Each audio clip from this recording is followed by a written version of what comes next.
The M.T.V.B. podcast presents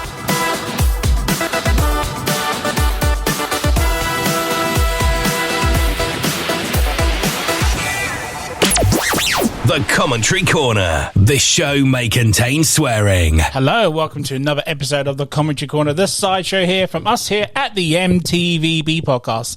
And that's the podcast that talks about my four favourite subjects, as movies, TV shows, video games, and board games. I'm your host, Anthony, as well as most people know me as the Ignorant Movie Slut, and welcome. This week's episode, we are continuing our Spooktacular season Commentary Corners episodes with the 1973 classic The Exorcist, and I'm joined around the couch by the guys that love to commentate through The Exorcist. Introduce yourselves around the couch, please. It is H, and this week I'm bringing you some demonic facts. Oh, nice. Beat that, John. I can't. I'm JK47.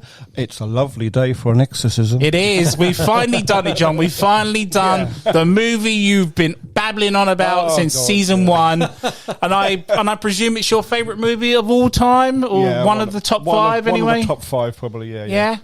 So are you excited that we've actually... I think we've had this before, where we've done our top five movies of any kind. But not of all time, though. No, never done the all time. So So you're looking forward to this then? God, yeah. And I hope you got some facts about this. I've seen this movie a bunch of times, but I know jack shit about this movie. I've seen it a few times. Some of the facts I already knew, and I've just added some more. So okay. So I think the question we have to ask before we start is: it's 1973. John, how old were you? Did you see this at the cinema? I was 9 years old, so no, I didn't see it in the cinema. I have seen it in the cinema, but I was probably the hooky copy. I was probably about 20 when I saw it. Very in the cinema, few Brits saw it at the cinema. Yeah. One of our facts. Yeah, we can elaborate on that later. We've got 2 hours and like 12 minutes to get through this, so be prepared if I'm very quiet through this, guys. Hopefully the other two will interest the facts on this. So, if this show is designed for you to follow along with us, guys, so we have a magnificent 4K box set copy from John himself, which looks like a Bible, to be honest with you, doesn't it? It's a thing of beauty. It is a thing of beauty. It's the 50th anniversary edition. At time of recording, I'm not quite sure if it's on any streaming services, but if you've got the DVD, the Blu-ray copy, there are thousands of box sets out there. It has been widely available for years. If you're ready, grab your drinks, grab your snacks, and let's press play on that player now. So, as I admitted to you, gents, just at the top of the before the broadcast, I've never seen this film in full. Wow. And I was so shocked before you said this, because I was like, you're here, you showed up for the episode, and you're like, I've not seen it. I was like, no, I've not seen the 4K version of it. But so I'm taking this as an opportunity to enjoy it for the first time. Yes. Okay. And in 4K as well. So it's, what better than in 4K? So, another question for JK47. Why is this your most favourite film of all time? I think because at the time I was growing up in Ireland. I mean, my family moved to Ireland the year before this came out. It's 1972, and I was 8 years old. And being such a Catholic country, anything was like, oh no, it's banned and it's forbidden and you can't. But people in Ireland were most people anyway in Ireland were like, just because you've barred it doesn't mean I can't see it somehow. So that's what led on to the hooky copies and stuff. But Ireland wasn't the only country to ban it. I believe that England banned it for a while as well. Britain and the surrounding territories, And do we know why it was banned? I mean, I don't know if you've got it on your facts at all or anything, but I never knew the extent as to why it got banned. I mean, some films like Cannibal Holocaust in Texas Chainsaw, I understand, but not something like The Exorcist. It says here that it says while The Exorcist was a box office hit when it was released in the UK in 1974, so a year later, a handful of local religious groups protested the film's release and ended up getting it banned in certain areas. But it faced an even bigger challenge several years after being released on VHS. And while the movie was released without issue in 1981, the 1984 Video Recordings Act led to the movie being pulled from shelves in 1988. Oh, wow. Because the film featured a 12-year-old girl, there was concern that it would be particularly appealing to kids in the same age group. I think, but also at the time we were experiencing, as a nation, we were experiencing that whole video nasty thing. Video nasty joke. Yeah, the Texas Chainsaw Massacre got banned. The Evil Dead got banned. I still can't believe that Evil Dead was banned. Yeah. I mean, at the time, it's considered tame now. Again, it's still quite an unnerving film, but now, by today's standards, it's tame. But then, I mean, audiences were watching these things for the first time, and they were genuinely horrified because they'd never seen anything like that. True. And I think this falls into that category purely because of the content, the plot of the film. So tell us, John, what's happening here? Because again, as a novice, I've never seen this. I think they're in Iraq or somewhere like that, and they're doing like an archaeological dig. So that's Max von Sydow. The guy who was like in his 40s playing a 80-year-old man or something. And now he looks like an 80-year-old man. Now he does look like an 80-year-old man now because he is. But he always played an old man in even in June. He was like, I'm an old man, but like you're like late 40s at least in that movie. I think the youngest he ever looked was as Ming the Merciless. Yes, of course. Yeah. So I know we're recording this during Spooktacular season, but the director himself doesn't class this movie as a horror. No, he classes it as like a movie that makes you test your faith. Yeah. But it has never classed it as a horror film. I know hundreds of people, thousands of people, millions of people class it as horror. It's a horror icon. Like, what's Linda Blair's character? Reagan. Reagan is a horror icon. Yeah. Absolutely. Even to this day, But he never classes it as a horror film. No. And do you see it that way as well, John, or is it? I do. I do see it as a horror film, but it's got like thriller aspects to it as well, because there are things that happen in the film and you're like, oh, what's going to happen here? And I'm not going to say too much because obviously it's going to come up in it, but... And how come it's the first time for you, Howard, with this? Have you never bothered with it? Did you not want to go with the hype? Or? It never ticked enough boxes for me in my formative years to be a go-to film. So I never intentionally went and seeked it out to watch it. Right. So I wasn't avoiding it. It's just one of those things. It never arose at the time when I was I had an opportunity to watch it. So yeah, this is why I've leapt at the chance. Yeah, I mean, we've had other people that have come on Commentary Corner and it's been the first time for them. Yeah. So it's kind of a good way to do it, really. Yeah, I mean, there was a bit of controversy around the rating for this film. When it was coming out, they wanted, like William Peter Blatty and William Friedkin and that, they wanted it given an X rating. But the MPAA in America decided they would give it an R. And how weird is that the time to change that an X rating, which is above an 18 rating in this country, is now a 15? Yeah. Oh, yeah.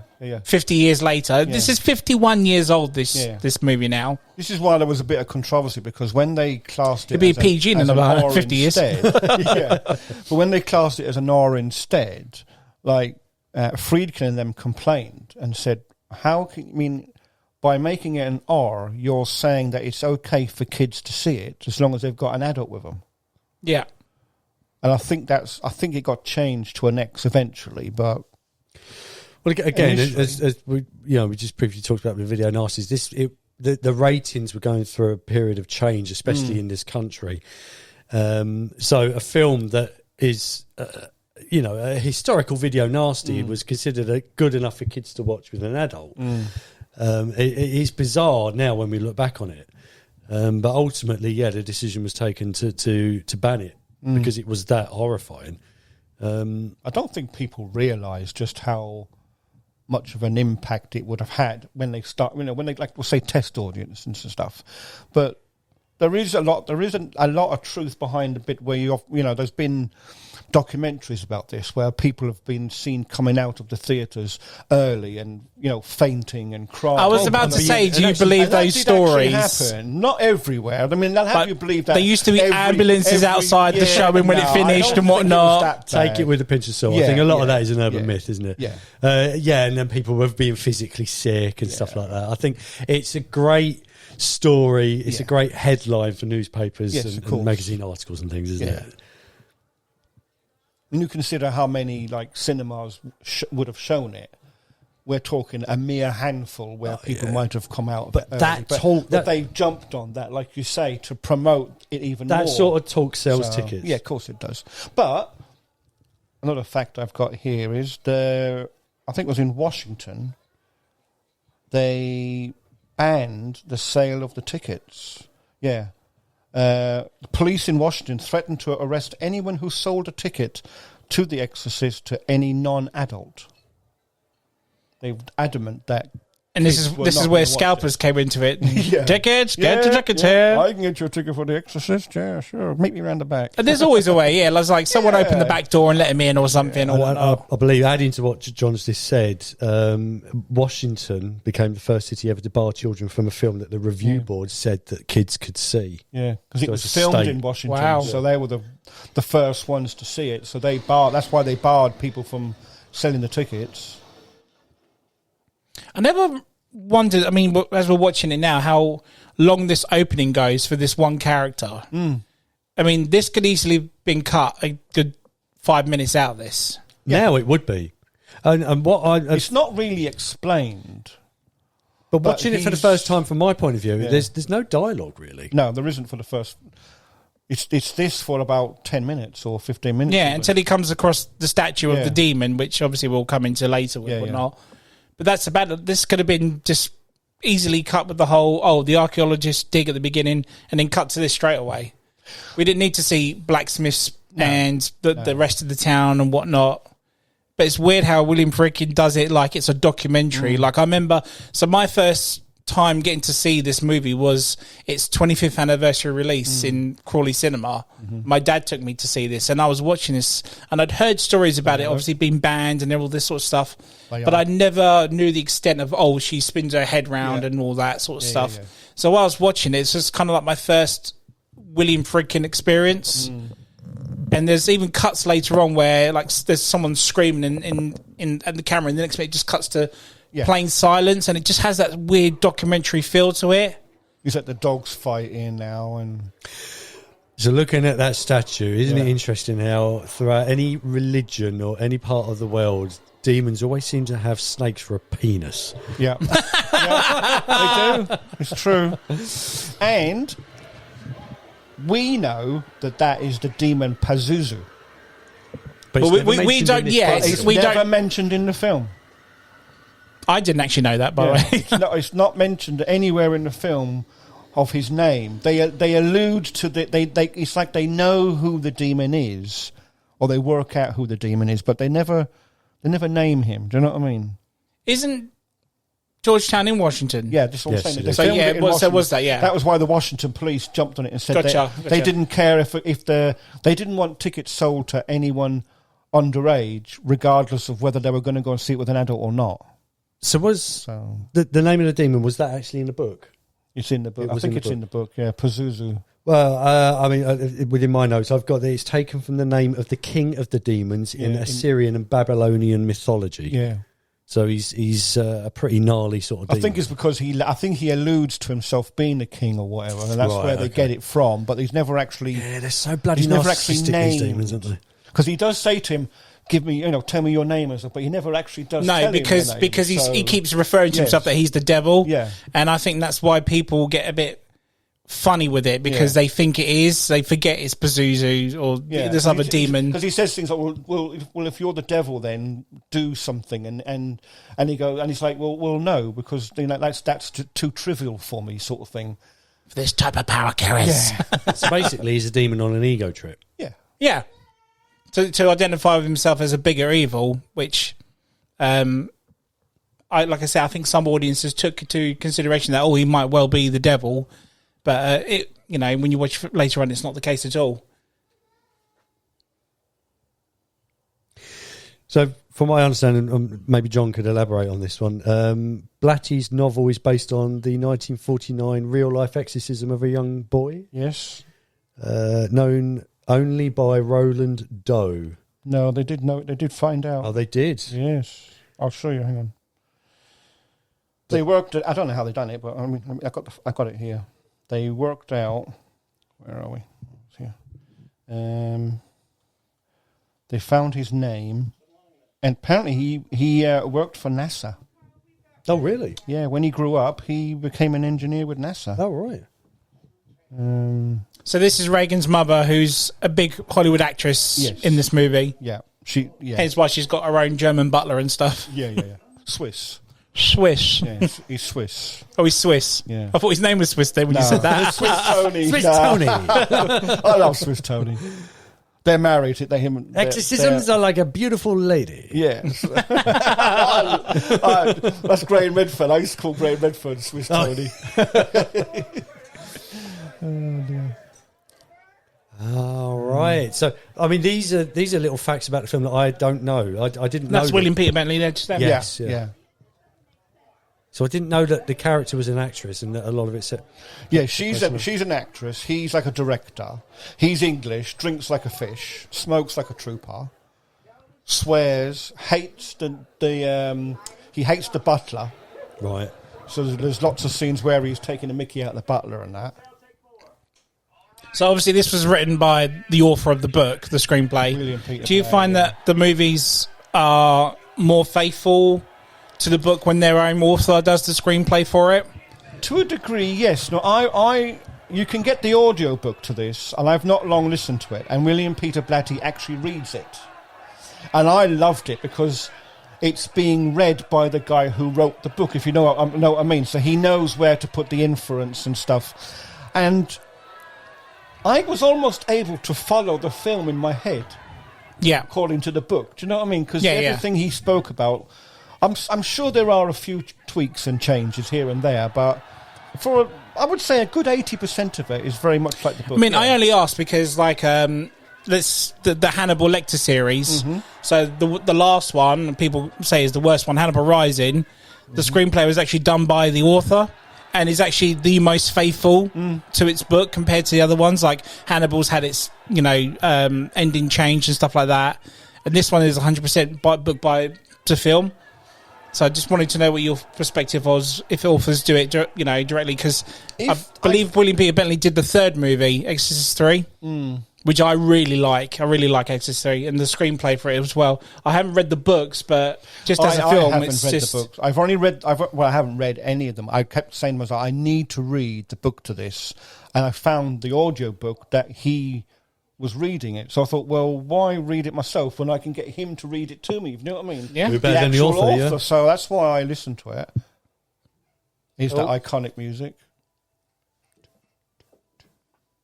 Tubular Bells? Tubular Bells Mike by Oldfield. Mike Oldfield. Now, I am a very big Mike Oldfield fan. Oh, yeah. I like Michael. I'm not a big fan, but I do like his stuff. I'm a big fan. I knew Tubular Bells. My father's had Tubular Bells on LP for decades, and I picked up this album, and I was in love instantly with his music. And it was only until later years I suddenly realised that the piece of music was used in this film. So did he actually make it for the movie, or was it for his album? The myth. People who don't know Tubular Bells or Mike Oldfield, they just assumed it was the soundtrack to the film. Right.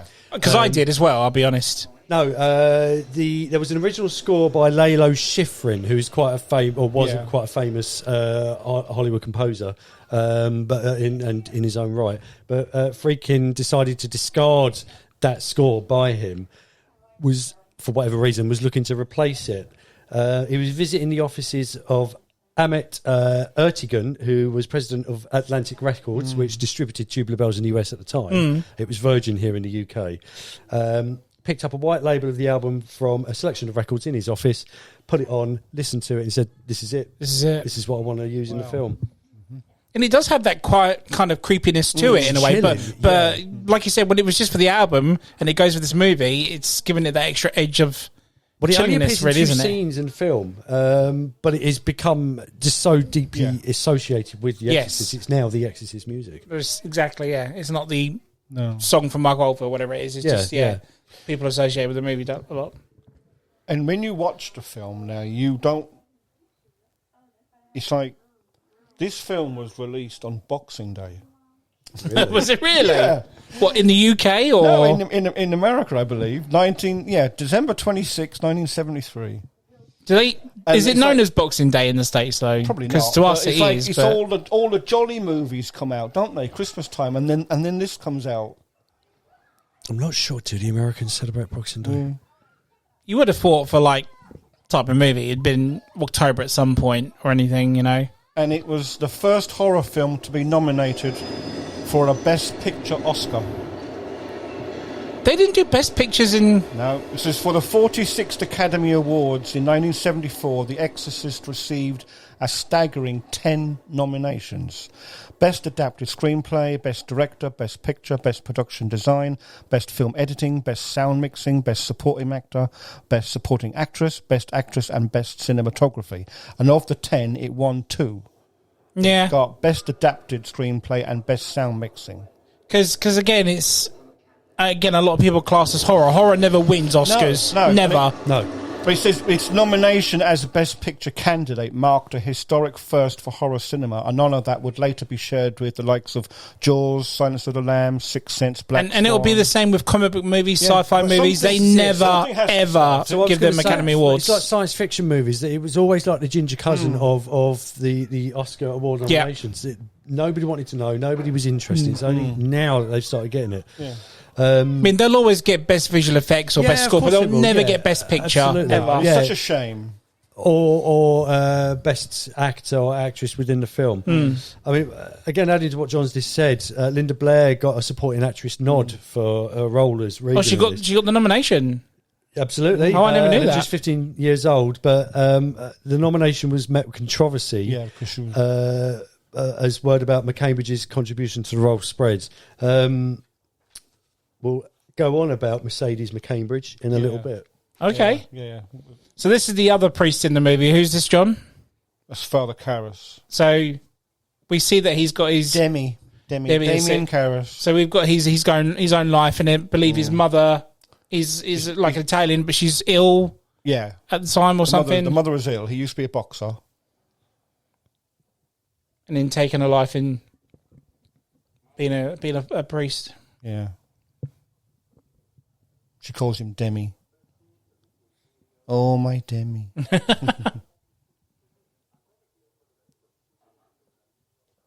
But it's that typical look after your parents sort of story, isn't it? So would you say at its core, this film was not so much horror? What is it about?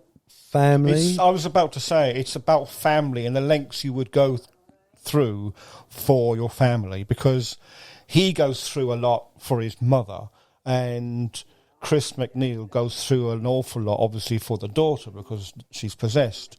But it's the things that they go through, and later on we're going to see a policeman gets involved, and it's crazy. And it is, like you say, it is a horror film, but it's so much more. There's more to it. So you see him now, he's caring for his mother. I mean, I think I have to agree with William Friedkin. I mean, I don't really class it as horror. I did when I was younger. Yeah. Because you don't see all this when you're younger. You don't care about the family side, the backstories to all these characters. You just want to see a possessed child get cured from exorcism. It's kind of like, let's get to the point kind of thing. Yes, exactly, but there's more, they're building the story. So it's not only a horror film. No, exactly. But it has got... It's like Howard said, the older you do it, you realise a bit more about it, about the family side of it. And I would put it as horror thriller. Or even, whichever way around you want to put that.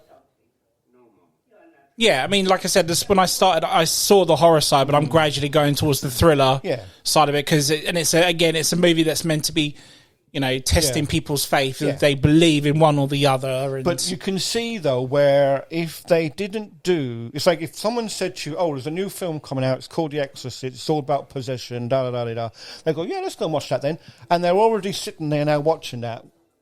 Well, there's nothing possessive about any of this so far. They're going to get an almighty shock very shortly. Of course, yeah. So, but the way William does it, when it happens, it's quick, and it's not like it's a long. It's not like a long scene or anything. Do you know what I mean? It's like here now, one about her, and she's just playing. Nothing horrific so far. And I can't remember. Is it because of the Ouija board she did? Is that how Pazuzu gets hold of her? I don't think because she mentions him as Captain Howdy, right? She calls him Captain Howdy. So. Are we just assuming that she's been using that for a while? And she has been using it. Because the mother's found the Ouija board now. and she thinks she's been playing it with other people, but she's not. So this kind of alludes to that. This is setting up to what is to come. She's already laid the groundwork for this demon to enter into the world, enter through her. I mean, what's interesting when I was doing my research for this is that this is all. Well, no, I didn't. I just call it out of the corner of my eye. So for the listeners, the thing just literally moved out of her hands there. Yeah. And because that wouldn't freak you out at all or anything. No, of course not. But it happened so quickly.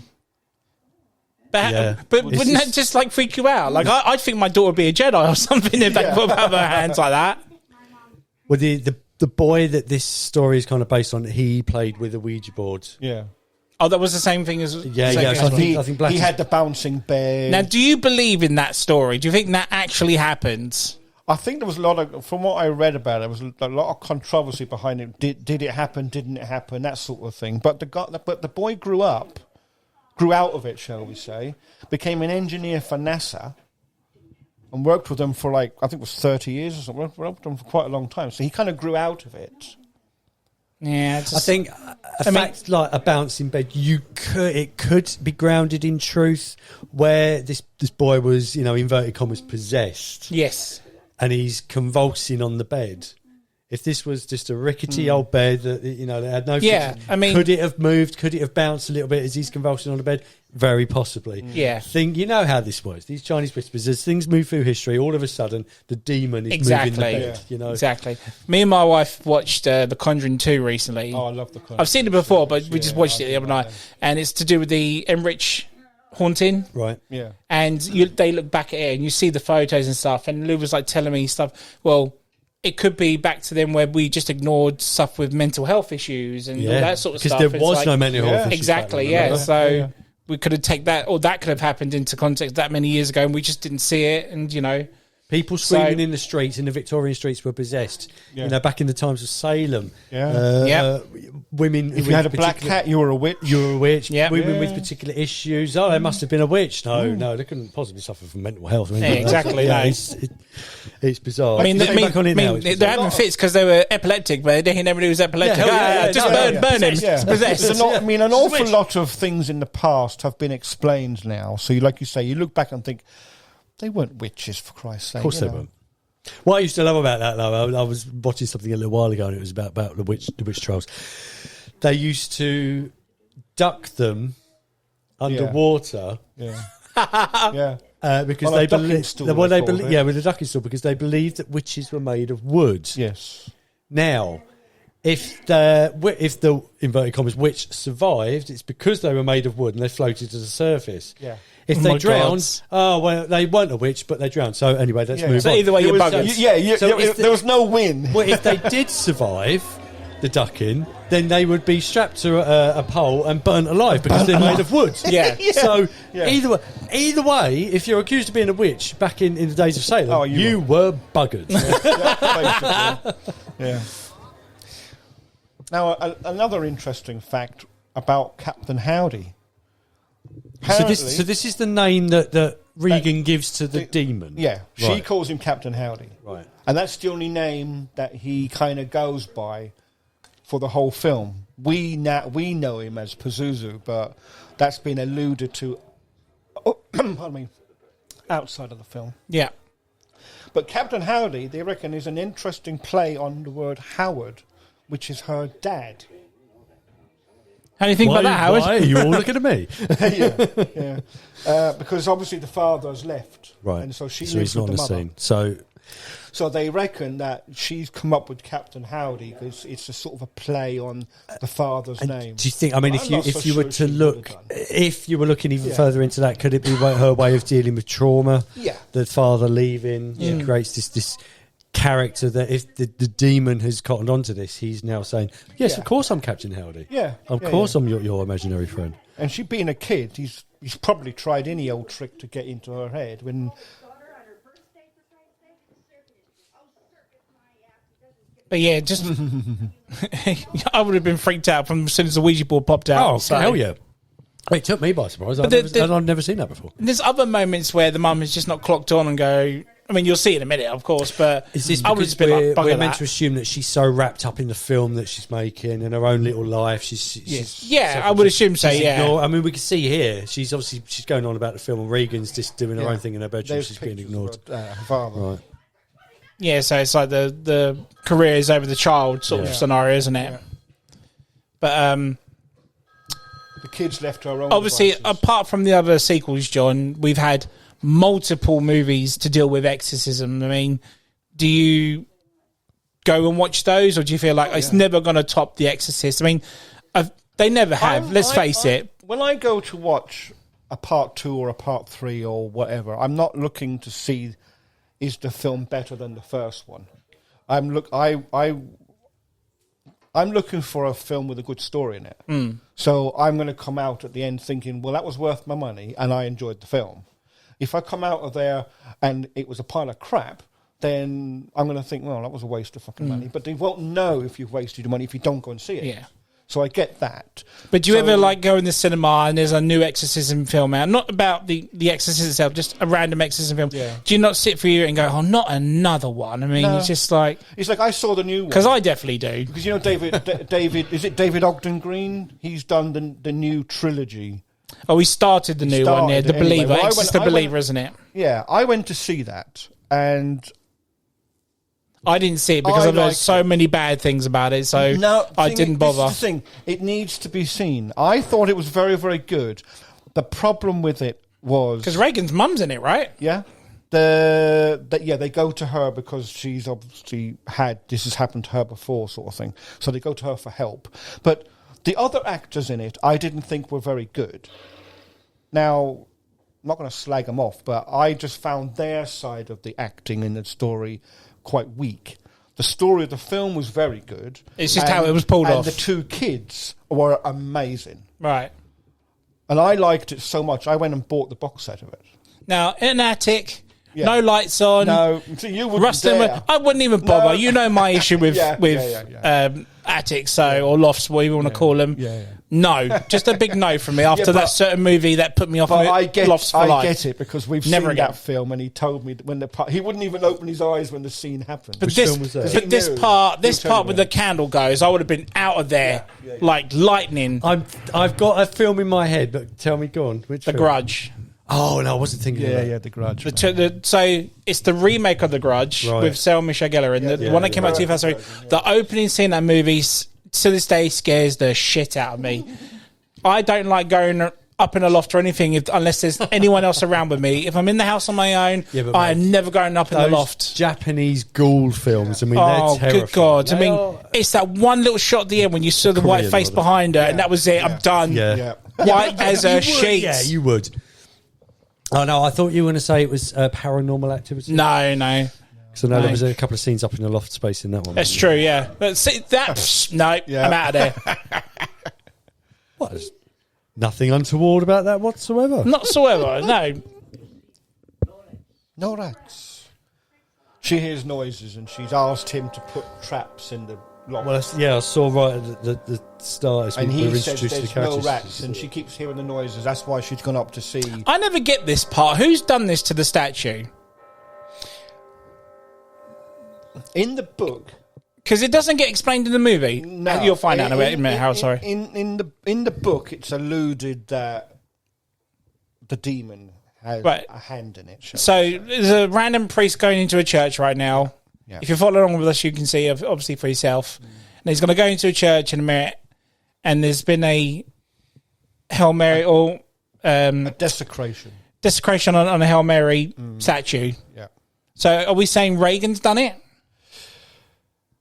The allusion was that she had done it, but I think it becomes apparent that she didn't, and it's more the demon's done it. But how? Could have There's possessed somebody things- else. This is the thing. As the film progresses, there are other things that it turns out that Holy crap. Yeah. yeah. See what I'm saying? It's like, and I thought even in the director's cut, I thought it would be answered, and it No. never does. No. It's just there. It's so random. It's alluded in various places, but there's other things happen, and Oh, and I'm sorry, It's- John. We're it's all right. talking about Demi's put his mum into hospital now because she's fallen ill. Yeah. And then she hates him for it, doesn't she? Yeah. She absolutely hates it. So carry on, mate. But there's things happen, and it's obvious that the demon has done it, but through her. Do you think it's a kind of thing that was thrown into the film in order for people just to get people talking about it? You don't necessarily always have to explain this. No, not at all. No. But it's just I just thought because John's a bigger fan of this movie, I thought he might have the answer for it. Now, in the book, there's other things happen. That isn't the only desecration, shall we say? And then it's alluded that there's witches, like black magic sort of thing. And that they must have done it. Of course. But they can't prove that they did it. But then there's other things that go on in the film, and it's obvious that there's... Well, something will happen soon, and you'll see. Mental health institutions in the US in the 1970s, sanatoriums, were pretty horrific places to be. Oh, yeah. So I can fully appreciate why this character's mother did not want to be there, why she's hated him for it. I mean, no one wants...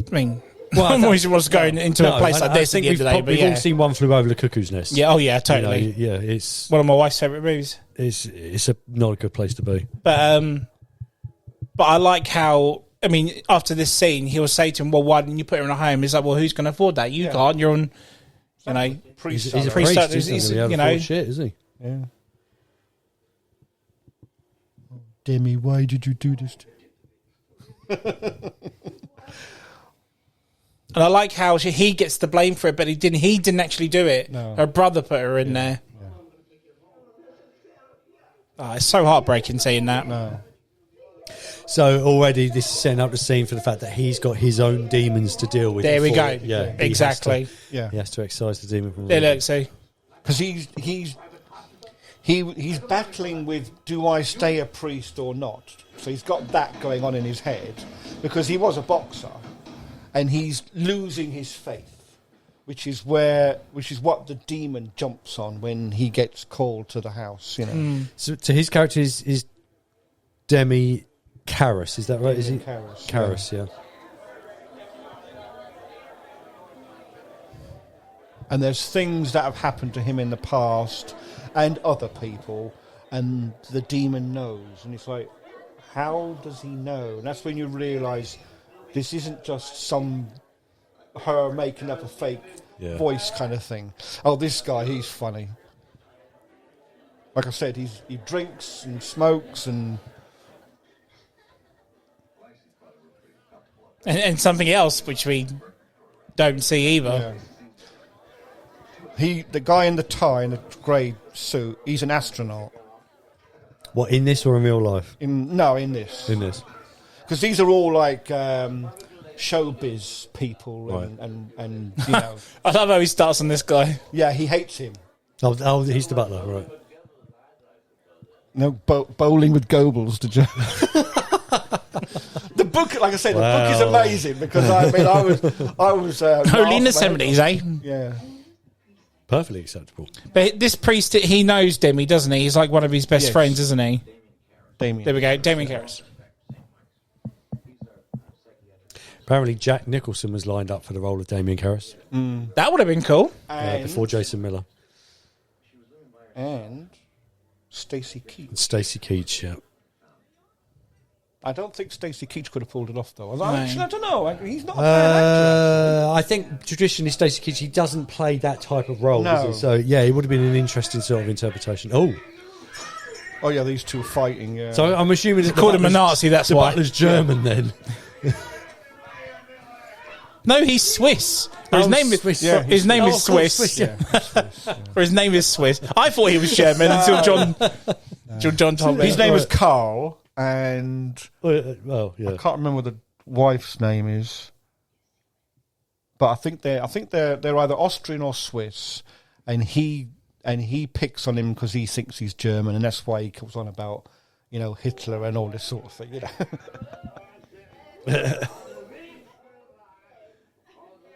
But he's playing drunk very well. So this, what we're watching here, this is just some sort of... I think it's a rap party for the movie, isn't it? It's the rap party, right. says here, like another interesting fact was that William Peter Blatty himself wanted to play Father Karras. But then, well, he's not exactly a mega Hollywood star, is the issue, is he it? said he wanted to play the part so badly that he actually offered Friedkin his entire percentage of profit of the movie in exchange for the role. But Friedkin didn't see him as the character, so he turned him down. No, and I think rightfully so. I mean, you know, you choose a director to take control of the film that you have to trust in the fact that they know what's going to make it work or not. Yeah. And he obviously picked the right one at the end of the day. So. Yeah, I mean, Blatty insisted that Friedkin direct The Exorcist. He said above everyone else, because he was going to give it a sort of a grittier edge. Yeah. And I think it was after he'd done The French Connection with Gene Hackman. Yes, what a movie. Yeah, I mean, that's a brilliant film. Yeah, they had to pay Stacey Keach off because they actually gave him the part. Oh, they did? Yeah. Right. And then this other guy got it. Well, now listen. This is where the first part of the demon taken up. Right. This is the scene that Scary Movie 2 rips the piss out of at the beginning. It's so brilliant. Because up to then, she's all happy-lappy. But now this is where the mum starts to believe that she's ill of some sort, or she's come across some sort of illness. Yeah, because how could she know that an astronaut was going to perish in space?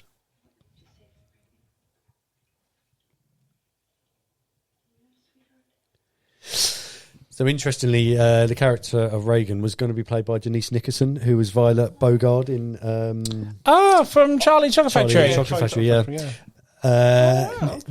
She nearly, I want to know now. she nearly did play Reagan, but her mother in real life rejected the role. She said she just was not comfortable with the fact that such a young girl was going to be what she's going to go through and stuff. Yeah. Which is why I think Linda Blair, for the time, obviously she got the nomination, but I think she deserved it, to be honest. She goes through a lot of stuff in this. He took her under his wing, and he basically protected her through the whole film. Explained the scenes to her, explained what she had to say, changed a couple of things, because most of it she was happy with. So he basically looked after her. That's why she was so comfortable in doing... Well...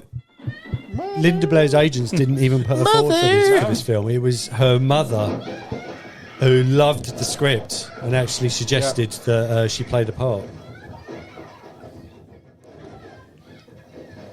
So yeah, you've got a now she finally believes. What do you reckon? Must be an earthquake, right?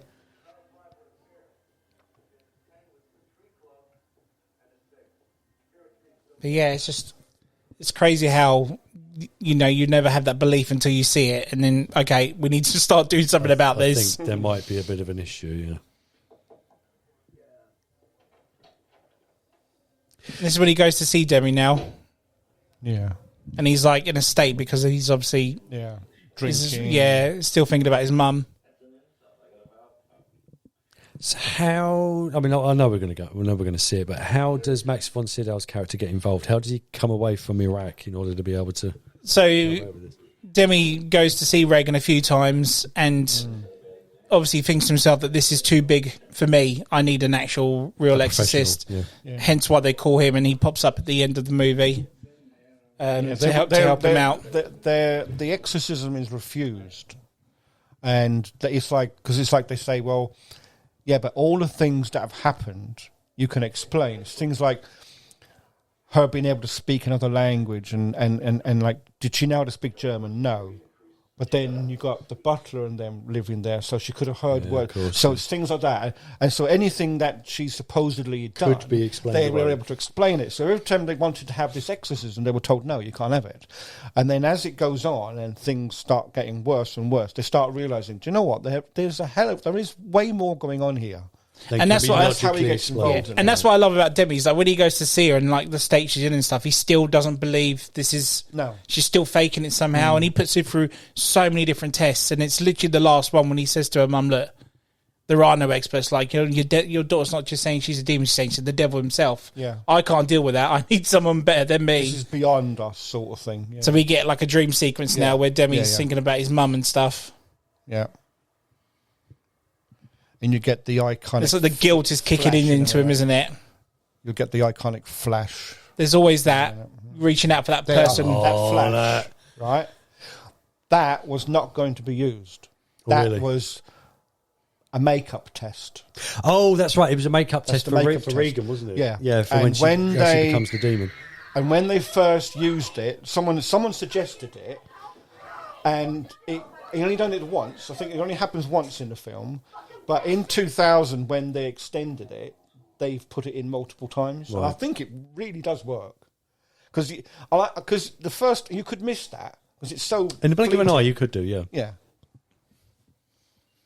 For the first ever teaser trailer for this movie, and I'm talking teaser. When I say teaser, that means there's no shots of the movie used in the trailer. They just come up with something else. They just use flashing images of that shot.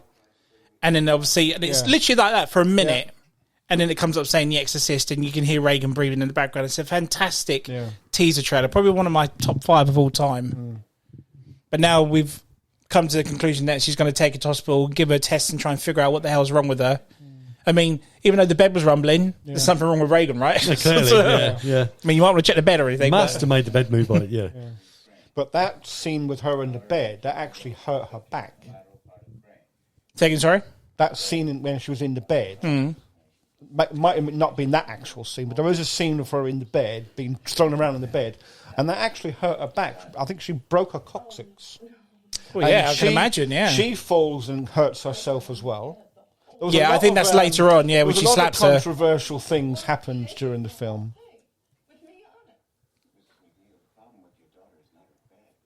But I like how they've left the language in. Because in the book, it's all there. Well, I suppose that was another shocking thing back in the 70s, like a 12-year-old kid saying, you fucking bastard, and stuff like that. I mean, she goes... The C word and exactly, all that. She goes all out at the end, like sucking cocks in hell and stuff. It's unreal. Yeah. So I can imagine the shock of people seeing a child say that. Yeah, because when she goes to him, he said, she's got a very elaborate language. And she goes, well, what do you mean? She goes, well, she cursed, and she goes, well, she doesn't curse. She goes, well, she did. And he goes, well, what did she say? And he goes, well, I'd rather not say. And she goes, no, I need to know what... And so he tells her what she says, and it's like the shock on her face. Yeah. It's like, my child didn't say that. So that leads me into... Earlier I was saying about the nomination for Linda Blair's Reagan. It was a bit controversial, and eventually it was withdrawn.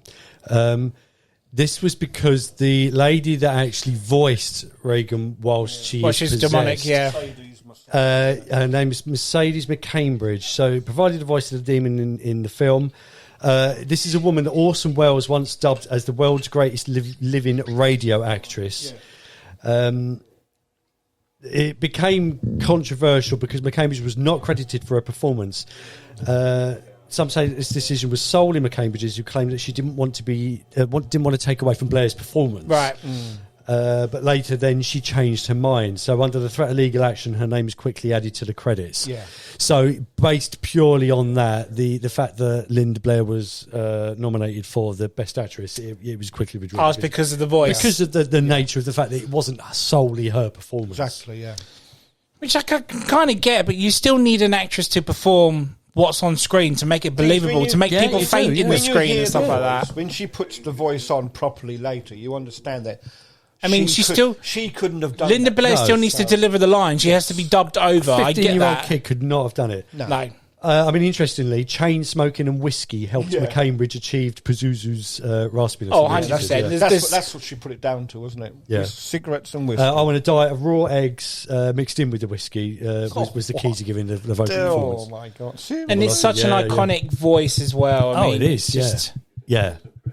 Well, like you say, I mean, it led into other films where I can watch horror movies and blood and gore, but I can't watch something people are going his neck and blurp out. Sorry, like blood. Is a needle going into Reagan's neck. I'm with you on that one, mate. Yeah, I'll be honest, when I saw this in the cinema, I nearly passed out this bit. I can't do it. Well, I famously have given blood several times and have passed out every single time. Fuck, dude, Jesus. I mean, I must admit, I hate needles even today, and they're way sharper now than they ever were. So I think it's a white coat syndrome thing for me because I can do like tattoos, I can do needles, I just can't. Yeah. It's anything to do with medical. It's medical. So no. what are they doing here? Are they just bloodletting? Are they, or what are they doing? Or is it a transfusion? It's something to do with the scan they're going to do, aren't they? They've put So they put a something dye into in the her bloodstream. brain to see if it's... Right, The okay. dye has to go into the artery sort of thing to go around the brain. No, I'm with you on that one, mate. It's even making me queasy. Yeah. Yeah, that's what I'm saying. It's like, whoa. Yeah. Can we fast forward this now? Because people at home won't be fast forwarding it. But to go through that as a child, Jesus. Yeah. Oh, there we go. And this is the scan we get, the result. Yeah. Because the doctor believes it's something to do with her brain on the right side, wasn't it? He said earlier. So it looks like it's coming back abnormal, but is it because of the activity within the brain that we're meant to believe? Yeah. Fuck that, man. Just...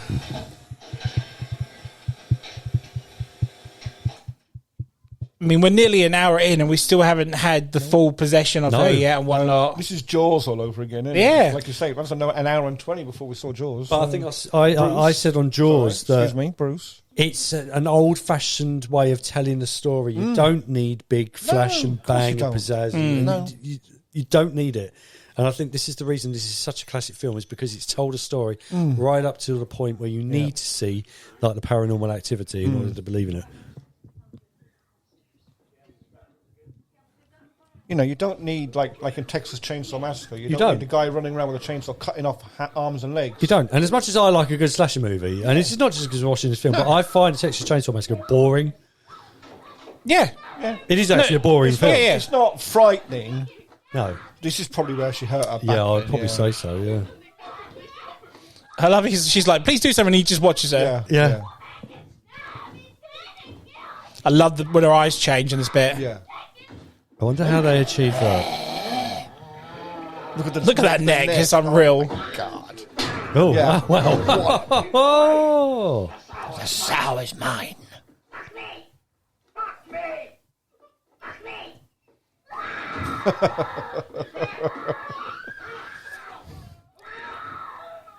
Yeah, it's pretty intense, isn't it?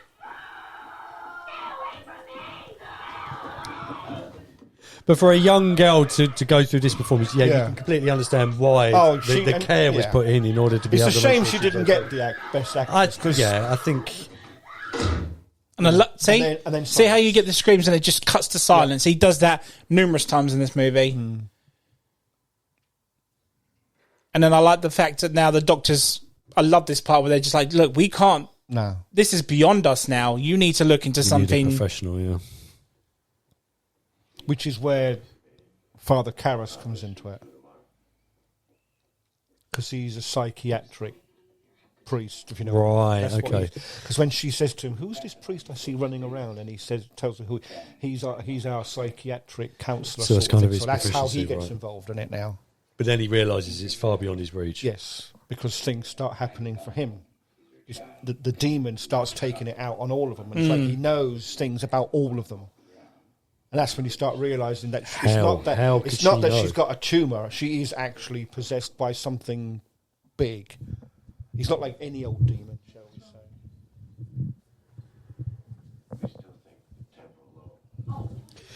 say. Yeah, see, even she's like, just cut the crap.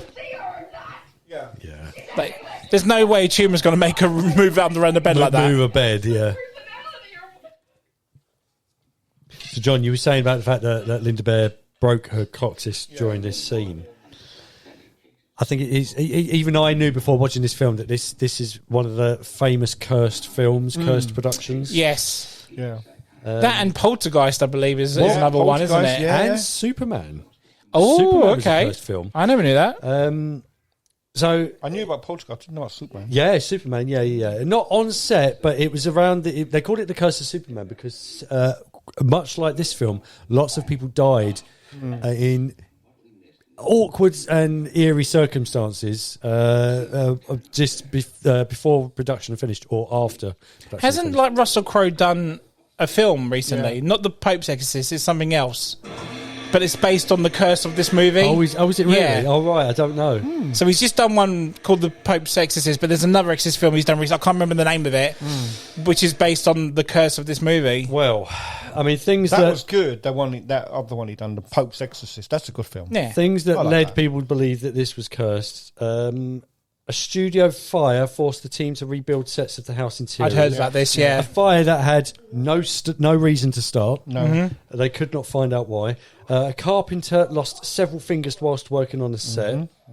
Blatty and Friedkin actually brought a professor of theology at Georgetown to bless the production. Father King blessed the cast, crew and set following several of these occurrences. And by the end of the film's production, 9 people associated with its making had passed away. Jack McGowan, the actor who played Burke Dennings, died in his sleep not long after the film was finished. Yeah.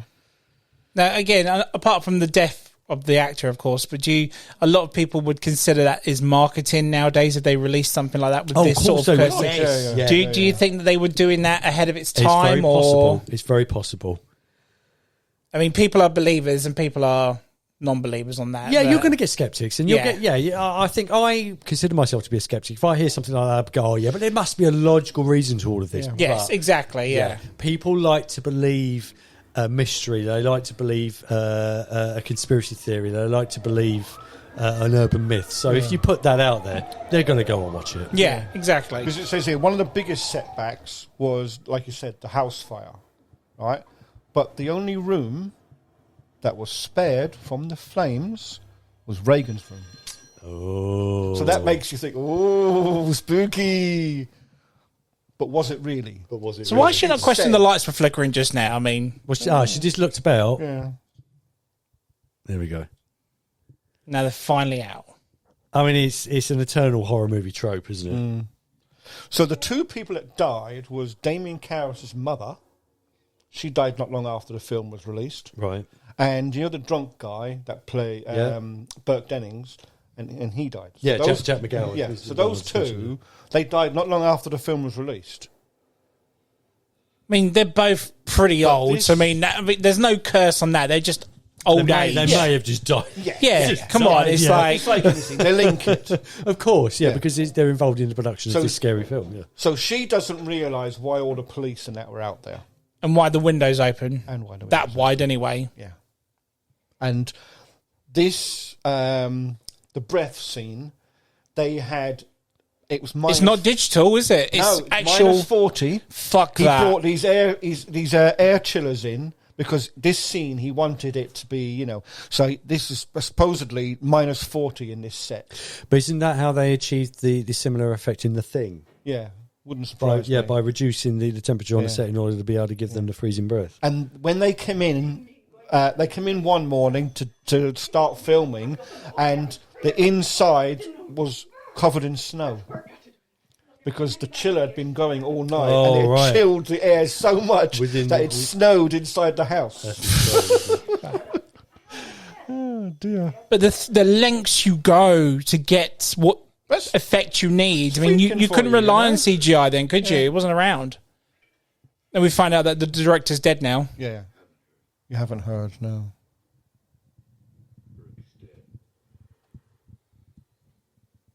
I love it. Like, she looks at him as like, fuck off. No, Yeah.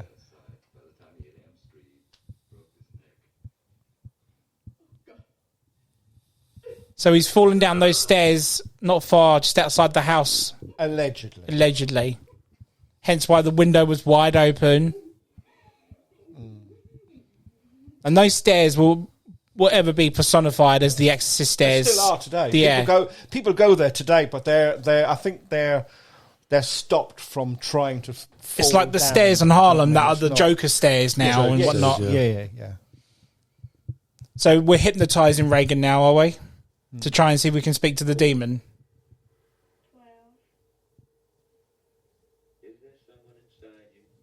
So we got the doctor who still thinks she's got a tumour in her is doing this to... Yeah. They're at this stage, I think they're trying anything. Yeah. The mother's insisting they do. Right. So they've already inferred that she's got this character of Captain Howdy. Those steps, there's 97 of them. People who live nearby rented out their rooftops to the tune of $5 per person so that interested onlookers could get a better view. Yeah. So this actual house is still there as well, I assume. It's all still there. Houses there, steps are there. Yeah, the Historic Preservation Office granted the site historical landmark status instead because of the Capital Traction Station, which was built in the 19th century as a 3-storey transit hub for 4 streetcar companies. Yeah. Listen to that. Listen. And I love how it insinuates she's got really nasty breath now as well, all of a sudden.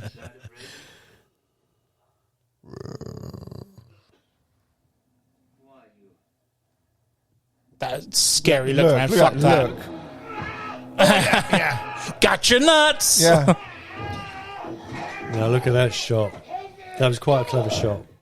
It was quite Sam Raimi shot, really, wasn't it? Was, the way he falls down to the ground, it's very close and up. It's very interesting, isn't it? That not long after this film was made, Raimi appeared on the scene. Would he have been influenced by scenes like Come that? on, right? Yeah. Got to have been, yeah.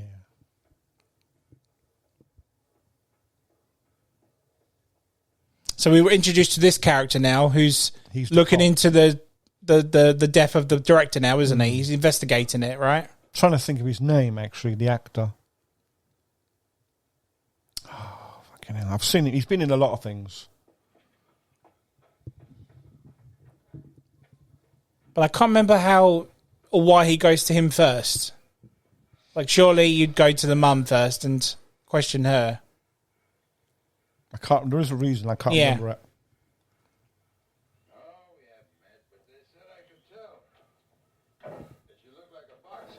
Yeah. Homicide, that's it, yeah. So do you think they're kind of clutching at straws at the moment? Yeah, a lot of it is, a lot of it's to do with the desecration of the statues. They showed you one, but apparently there's been others. Ah, right, okay. And I think this is why because he starts talking about it at some point. You know this director who's doing the film here, Bert Dennings? Seen him? You're also familiar how last week he died. Oh, so it's been a week's been and gone now. What do you know on the subject of witchcraft? From the witching hand, not the hunting. I once did a paper on it Really? from the psychiatric end. I know, I read it. So all of this was on location in Georgetown? Yeah. It actually was it? Yeah. From what I understand, yeah. Most if not all the film is. But what I like about that fact is that the original story that Blatty based the book on about this young kid, boy, yeah. it was all in Georgetown. Yeah. So they've 14. gone to the exact location Yeah. of where it was originally meant to have taken place. Yeah, he was I think the boy was 14 at the time, whereas Reagan is 12. So there's a similarity age-wise there as well. Like you said, shaking bed. Stuff like that. Well, So yeah, there's a lot of similarities. Shaking bed, air quote. Yeah. In the way she jumps off of it and leans back and forth. Anyone could do that. Who can do push-ups anyway, or sit-ups, should I say? I mean, what is are you guys' belief in this sort of thing? I mean, John, I assume you are because it's one of your favourite movies. I mean, To a degree, yes. I would say anything can be explained away by logic. Yes. But then I'm a big science fiction fan, and there's a thing within Doctor Who where somebody goes, "Oh, it's magic," and then he simply turns around to the companion or whoever at the time and he says, "Well, magic is simply science that we don't understand." Yeah. Now, but give it 20 years and it won't be magic anymore. No, it'll become science. Yeah. So I think there are things out there that we cannot comprehend, we cannot understand at present. Therefore, it's supernatural, it's magic, it's ghostly, it's demonic. It's easy to write it off. But it's just something we have not discovered but yet. you get to a point where you can't write it off because you can't deny it. You can't explain everything that happens. There are going to be things you just cannot explain. But things are doesn't definitive, necessarily aren't they? mean people are possessed, like you say. It could be that they're able to do something we can't figure it out yet. Yeah. A disease of the brain, something that the body can do. Things have been discovered all the time, but things are undeniable, and you can either accept them or not, but it doesn't necessarily always mean that you can explain it. No. Yeah, I mean, it's just a shame because nowadays a lot of people can use trick photography and Yeah. other things to make people believe. Like in the movie The Last Exorcism, which is like a found footage type exorcism movie, there's like a scene where he's explaining how he can make objects move in a room that would appear like picture frames falling off and all that stuff. It's all done with remote and all that sort of stuff, and how certain things can go up in flames just like that, and it's all like playing on people's beliefs and stuff. It's kind of a shame how, like, you know, people are more not as skeptic now. People would just think straight away, bullshit. That's not even. The thing is, you could have done that with your mobile phone or something nowadays. The jump to bullshit is so much easier today, of course, for people, yeah, than it ever was. But that doesn't necessarily mean that didn't happen. Yeah, it may have happened. You just can't explain it yet. It doesn't necessarily mean that you know that a demon done it either, but. And it's roping that people in, like you said, about it's based on a true story. So people like take that fact. Well, it must be true then. If that's the case, if it's based on a true story. See this, look. She's starting to get the scar, the cuts on her face. Her lips are dry. Does she self-inflict that herself? Well, you don't know, do you? Yes, I would imagine so. Yeah, that's what I was but thinking. It's through the demon, do you know what I mean? Did you hear in the background they were playing Tubular Bells? It did, yeah. So that's the only other scene within the film where they play. Oh, is that it? Just those two? That's it. So here, there's an actor called extra called Paul Bateson. Yes, that name rings a bell to me. Well, yeah, he was found guilty of killing a movie critic, Addison Verrill, a little after this film had been made. Now, it turns out that wasn't bad enough. This guy was actually found guilty of 6 other murders. Oh, shit. Historically. Yeah. Wow. Leading up to or just after this film. But yeah, it just, again, it proliferates the belief that of the curse. There's a cursed film out there, and this is it.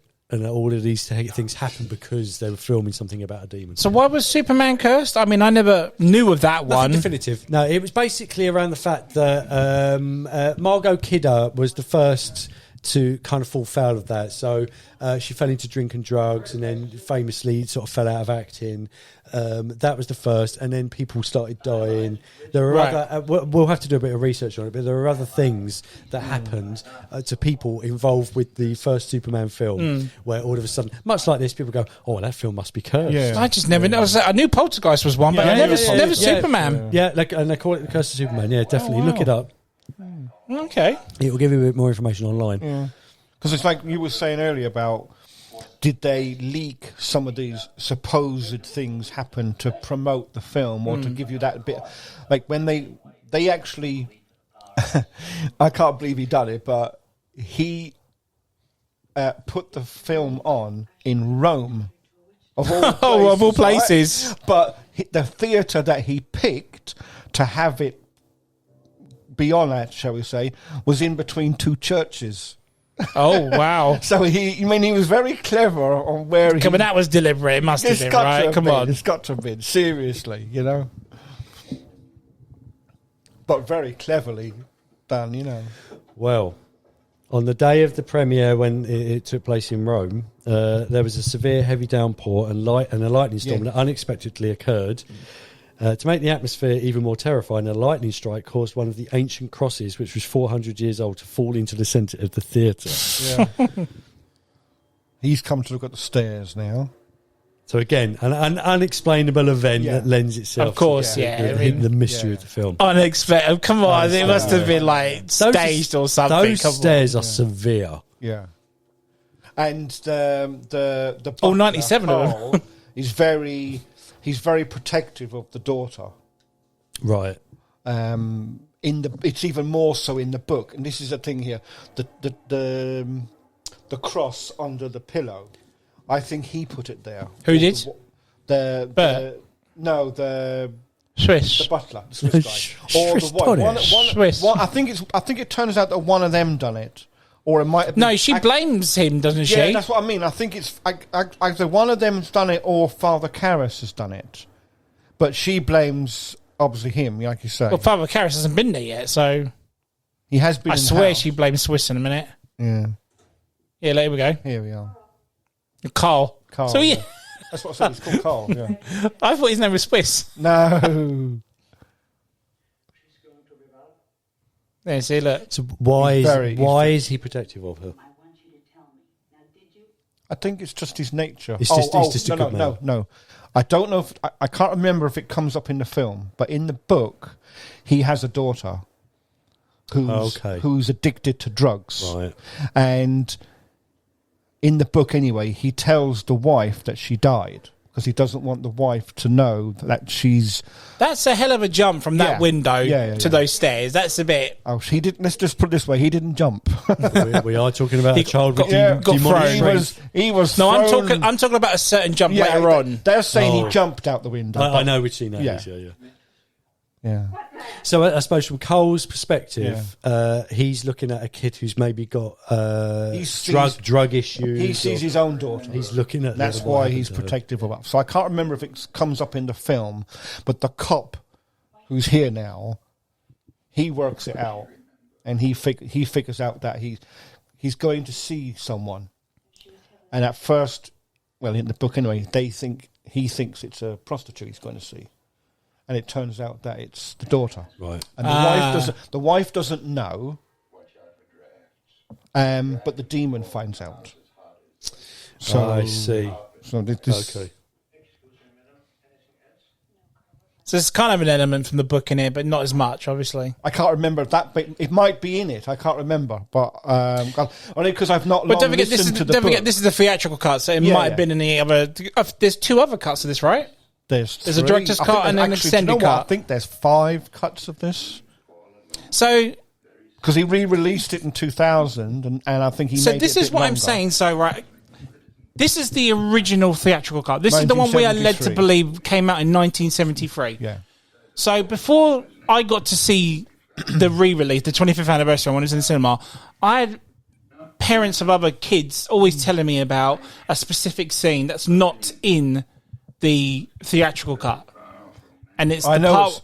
Yeah. Go on. I know what scene you're on about. What is it? Say it. No, go on. The spider walk. Yeah. Yeah. So, how is it that the people know of that? Because but it was never in the original. It was shown in the test screening. Right. Okay. And then and for some, I can't remember why, but for some reason he took it out of this, but it's been put back in the extended version. Do you know what I mean? So Yeah. So you do get to see it, but as far as I'm aware, it's in the other cut, but there's it's not in this. But again, it's weird because I used to own. Like we said, it's about 5 seconds worth of film. Yeah, I used to own like a VHS copy of this years ago, and after that was a BBC documentary of it, and it kind of shows you it, but it's not the actual scene. So she looks out of her door, and she has the really long tongue. She does it like a snake, like comes in and out, and then she does the spider walk sort of thing. But then that's not in the spider walk scene that we see. No, it's very weird how it's cut so many times. Yeah. And I can obviously when you've said there are different cuts of this movie. I'm sure there's 5 different cuts. I think there's two extended editions. They're both one slightly longer than the other one, and then like you say, then you have director's cut extended edition. So I'm pretty sure there's 5 versions. Yeah, it just baffled me. I mean, because I remember going to the cinema and that was the scene I was waiting for because people were like, "Oh, she imitates a spider and she walks down the stairs like one." And it never came. And I'm like, how do people know of this, or was it something they made up? As far as I'm aware, it was to do with they were showing it in the test screening, and I think to get the rating they had to take little bits out. And as it was such a short scene, it was an easy cut. It didn't really give anything into the film because by then you already know she's possessed and so on. But if you do see the extended edition, that spider scene is shown earlier in the film. Like you said, it's like 5 seconds in or something, isn't it? Yeah.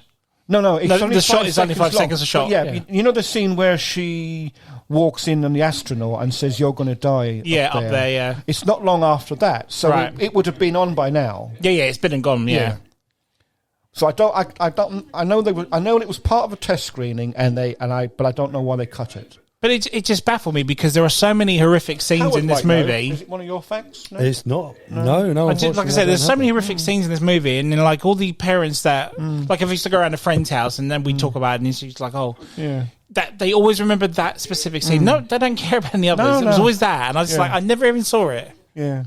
It's So, like but now it's answered. It's like the extended director's cut of this is only like, what were we saying, 10, 12 minutes? 12 minutes, 10 yeah. minutes, I think, 10 minutes. So it's not an awful lot, but then I suppose 12 minutes is 12 minutes. It's just, you know, you could add half a dozen scenes to that in that probably, or if maybe more.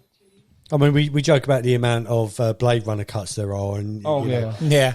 it gets sent up in Big Bang Theory about 2 extra minutes and all that sort of business. But I think it's long as what you're putting back in is pertinent, as long as it changes the narrative a little bit, then it's definitely worth. That's the whole point. It's like we've said this before about director's cuts. I understand them cutting films to get certain ratings because they just want the film out there. But then I want to see the director's cut because I want to see his version of the film. Yeah. So if it, you know, they need to put whatever scenes they cut out, they need to put them back in. Because I want to see the 3-hour film that he made, not the 2.5-hour film they put in the cinema. As much as I want to see that anyway, I'd still want to watch the 3-hour one as well. You don't want to see a dumbed down version, do you? But often that's what we get. Yeah. This is it. Studio takes over, and then you know they give. Because it's all about money. Yeah, they put out what they think is right. But Speaking of, go on. I was just going to say the director's No, vision ultimately is what is meant to. Is be this put is out. this is the bit? This is the one that's probably what made it banned. You can hear the voices behind you. Look, whoa! Jesus. Oh yes, of course. Oh, I mean, how can you explain that? That exactly, yeah. That's nasty, mate. yeah, look. Lick me. Oh, what a that's probably how she broke her That's when coccyx. she hurt her back, yeah. And then, look at that, look.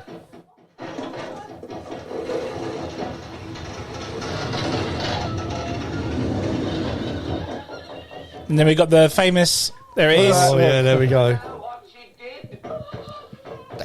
Cantings. She's done the voice of the bloke now. It's unreal, mate. Even her teeth have changed. It's Yeah, crazy. yeah.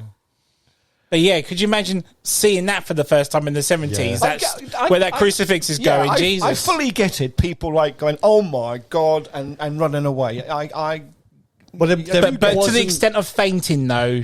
But there wasn't a film like this. No, absolutely, no. film.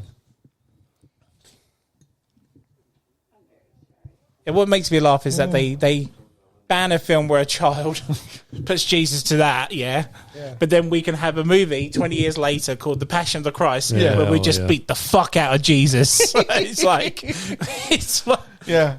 oh my God.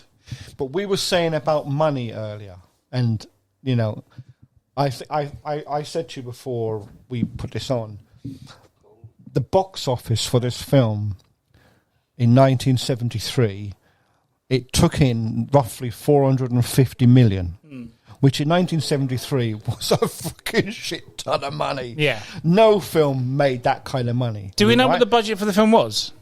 Oh, I don't actually. We can look it up, yeah. But if you were to put that, if you were to extrapolate that, so into today's money, What would the inflation as be? of 2023? So last year, that was nearly 3 billion. 3 billion. Wow. So it's, That is I think it's insane. Warner Brothers done it. Yeah, and Warner it's Bros, yeah. their biggest grossing film to date. And you consider this film is 51 years old now. And you consider the amount of licensed, IPs they have, like The Matrix and So its Gremlins, budget all that sort of was $11 million US. And it made 450. Jesus Come on. Christ. Yeah, I mean that's quite a return. Yeah.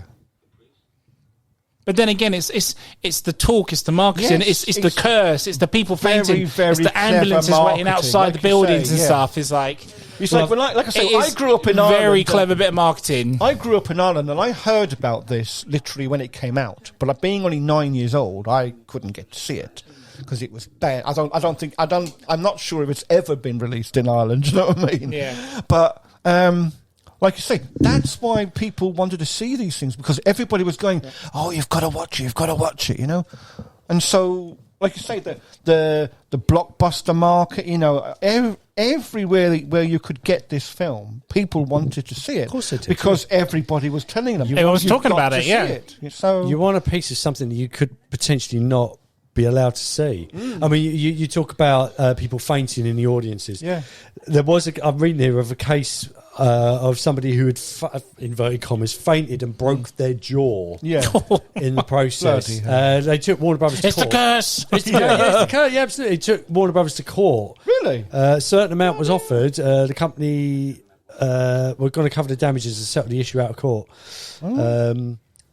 Yeah, everyone involved in the movie in one way or another had to pay some sort of price. So this again, it just goes towards the curse of The Exorcist. Isn't there like another rumor where like a screening had vomit bags in front of it or something like that? Yeah, or- I heard that. Allegedly, they issued vomit bags because of But again, clever marketing. Yeah, absolutely. You come and watch our film, but we'll give you a sick bag because you're going to need it. You're going to get sick in it, and that makes you think, well, what the hell am I going to get sick at? You look at horror movies nowadays where it goes way beyond the violence of this, and no sick bag required. No, It's but the like- marketing isn't anywhere near, I think, No.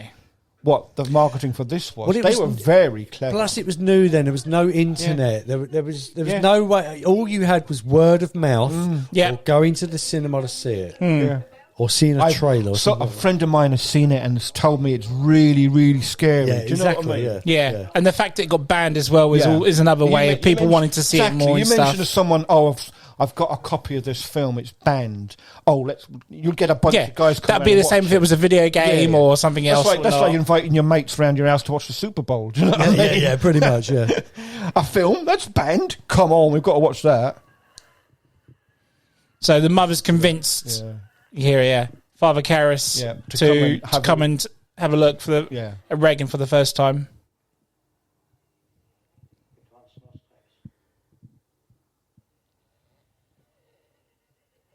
So It's so eerie you can hear her, and they're not even in the room yet. No.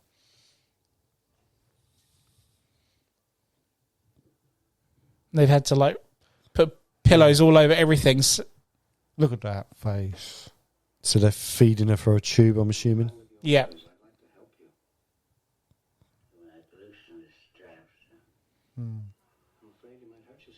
They've had to make the room safe proof, haven't they? I'm not Reagan. That breathing sounds Amazing, that isn't it? is I've got it creepy, right in my ear here. And I'm the devil. Kindly undo these straps. If you're the devil, why not make the straps disappear? exactly. That's much too vulgar display of power, Karras. Where's Reagan? In here with us. Even the contact lenses are great back then, but they weren't as comfortable to wear as they are now. They were actual pieces of glass, and because it had to cover the whole eye. Wow. Yeah. Your mother's in here with us. Your mother's in here. Yeah. This, Should I leave a message? when she comes up with the voice for the mother. It's like thinking, how do you know about my mother? Yeah. Then you must know my mother's maiden name. That's it's the test now, isn't it? What is it?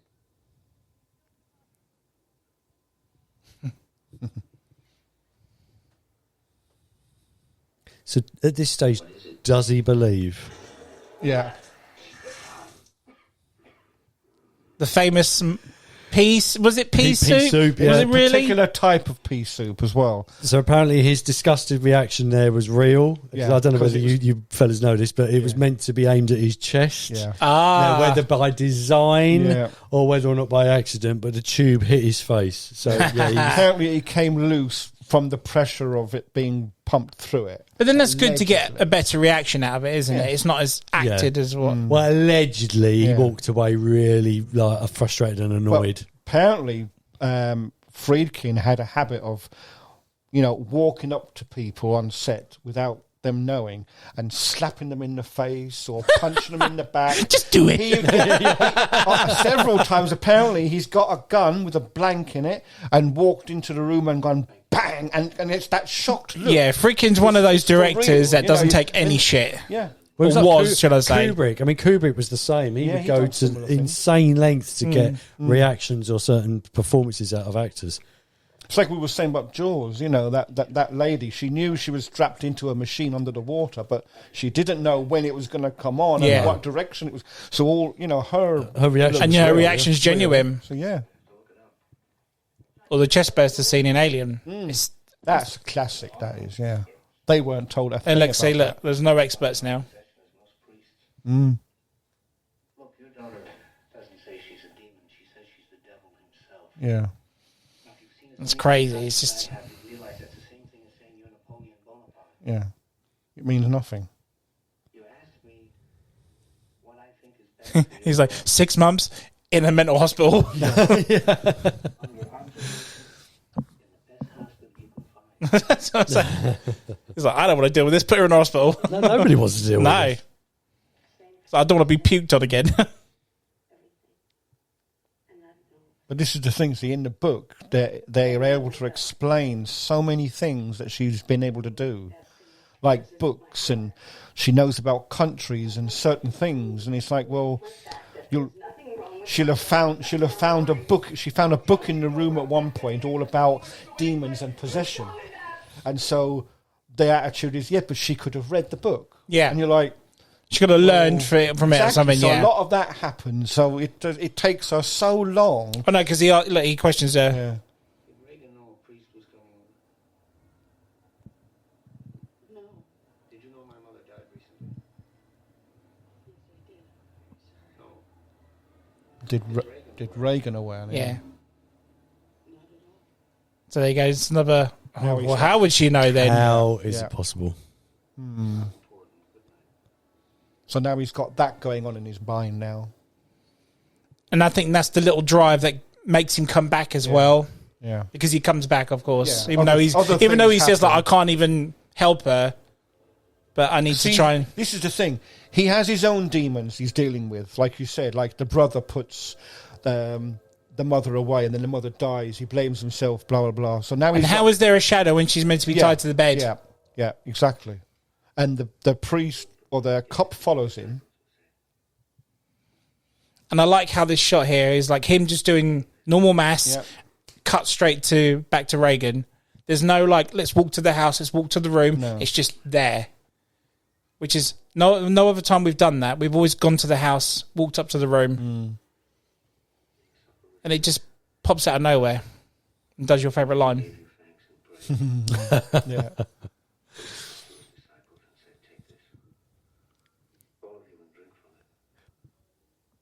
I like the fact that he's tortured. Yeah. You could tell, can't you? Right? He's putting in a fine performance here, but yeah, just the look of his face. Oh, he does a fantastic role. An excellent day for an exorcism. You'd like that? Intensely. Drive you out of Reagan? It would bring us together. It's such a cool voice. It's like, You and us. so he's got to record. Yeah.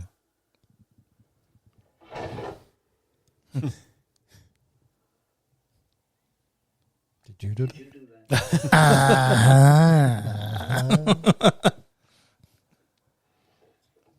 Do it again. Do it again. In Time. Me and my friend Tim, we used to do this thing years ago called Avids, and what we would do is we would do a clip from a movie and we would add our own like sound effects to it or something. It'd be like or whatever. And we used to do this bit when he gets the holy water out. Birds! I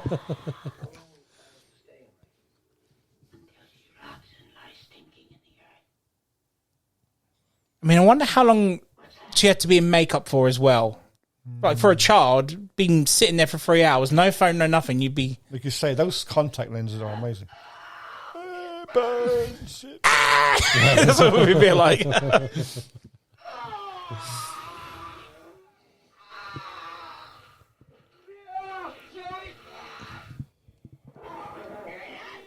This, all the voices.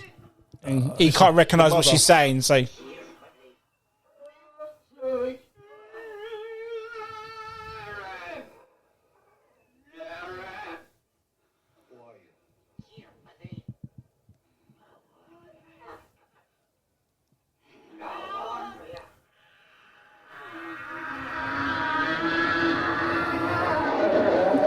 sound design is so good in this. So When unsettling. he says, "Who are you?" and he goes, all you hear is he says, "We are."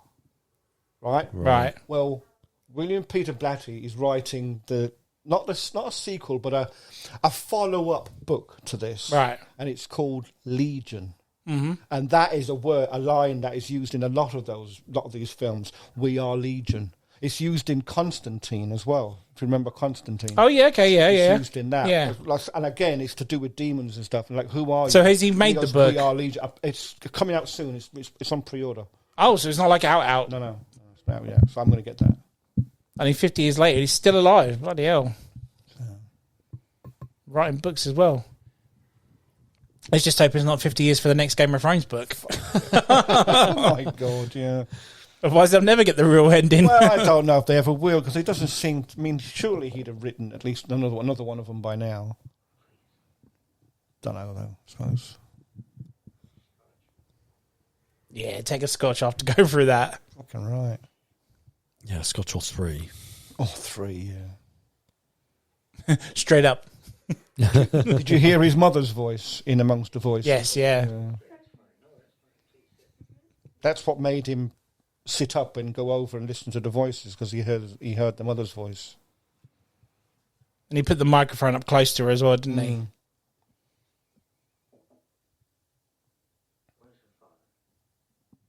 We're trying to get some sort of backstory to her father and stuff now. So he's just off the scene. He's not dead. No. He's not. No. They've split up, basically. But they're not divorced, but they've split up. I told Reagan that was holy water. I sprinkled it on her, and she reacted very violently. It's tap water. Yeah, I was going to say in the book he fools. It's her. a placebo. Yeah. Or what is he saying? It's a gazebo.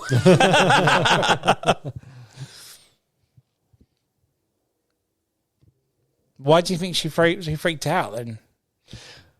This is the problem. This is why they can't get the exorcism at first, because everything can be explained. Because it's like he's just said to her, "I told her it was holy water," So therefore she reacted and to she's it. gone, "It burns," and he goes, "It was only tap water."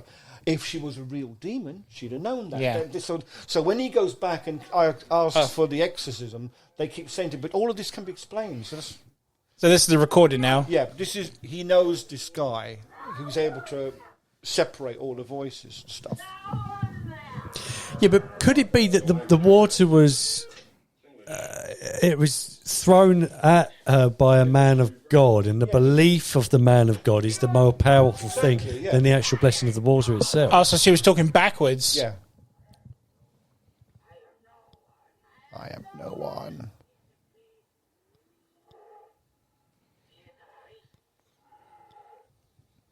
Here's the mother's voice again. Now, answer me this: is this where we get the myth that if you play certain heavy metal albums backwards, or like so? Yeah, so was that before this, did or that all come from something like this? If you play the message I've backwards, heard that. I bet that would have freaked me out. freak me out. I remember shitting my pants in the cinema. That really got me in the cinema. I'll be right there. Yeah, here we go. Oh, so we're going back to Back to the Reagan's house house now, now. yeah. He's got a call. Not from the mum though. This is from the nanny. Is it? Is that what she is? She's like the personal assistant.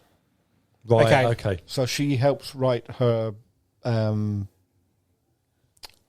all sorts. She does all sorts of things. But the mum's not in this bit. She's No. obviously still asleep. Yeah. But again, they're very Look how Yeah. there's the first breath. You can yeah, tell yeah. it's freezing in that room. -40 apparently. Just no. And she had to be in that cold as well. Obviously, she's under blankets and stuff. This But is where the writing on the stomach Yeah. now comes up. Look.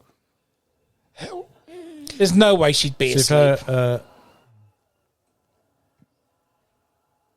See, it's not there now, it but you can appears. just about see it there. Yeah.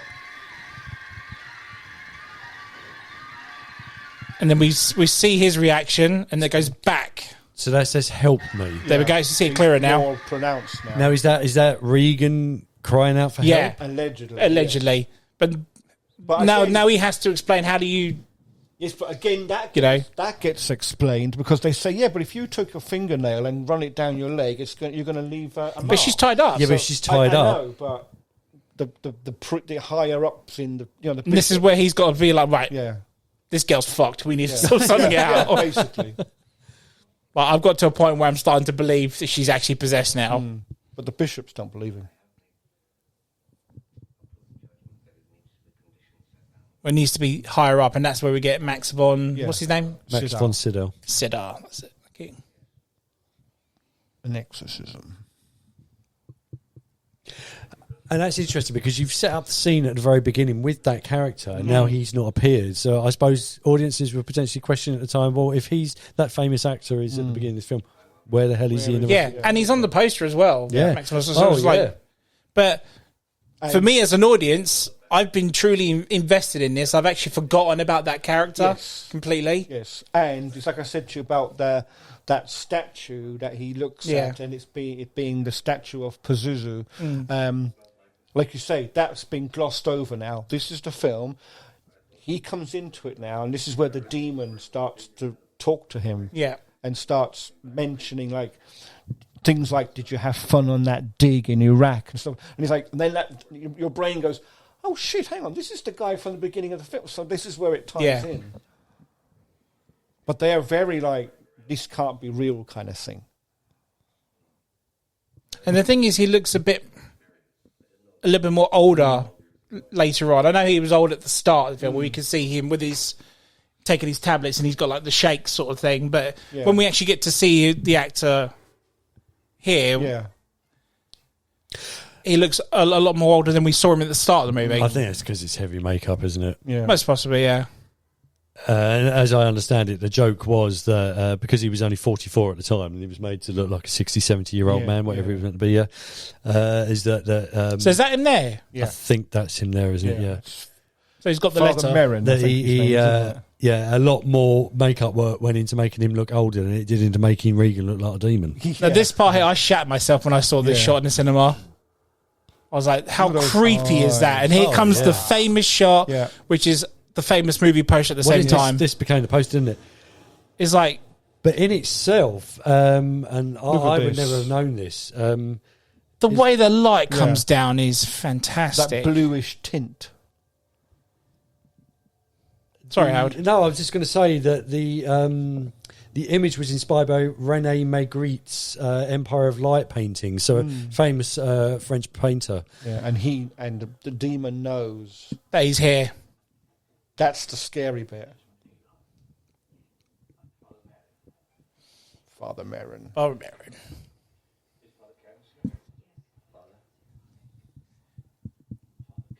This part was originally going to go to Marlon Brando.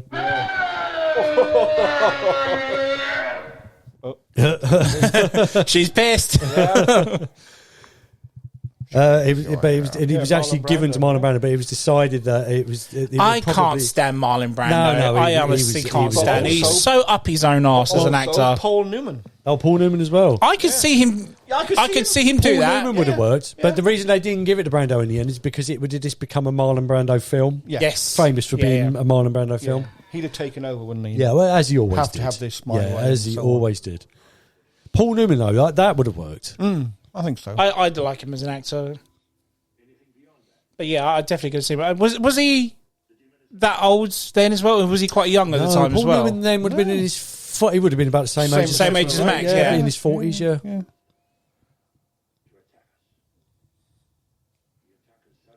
So he's telling Father Karras what to expect of this demon during the exorcism. Well, I'm watching The Mother there. So she's gone from this glamorous movie actor. She's now just sitting there like some old drudge. It's taken its toll on her. Again, it's like you said, it's the lengths you would go through for your family. She's more or less decided, I'm not going to do the movie now. I'm not going to do this. I need to be at home. Blah, blah. I mean, even though she's a massive actress and stuff, but she's still the single mother aspect to it as well. She realises that she can't help. She can't offer much. But it's the physical and mental toll it's taking on everybody. Exactly, yeah. And it's like, the eyes are like pleading, please help her. Please help her do something. Yeah. So a lot of these noises that Reagan is making at the moment is the squeals of pigs. Is it really? Yeah, put through a certain sound effect. When they eventually excise the demon from her at the very end, it's a group of pigs being led to slaughter. I never knew that. Oh, it's pretty. I just thought they re-edited the actress's voice and done it with that or something. Right, well, wow. I mean, I have not heard that noise yet. I will, but I can only imagine it's a pretty horrifying noise.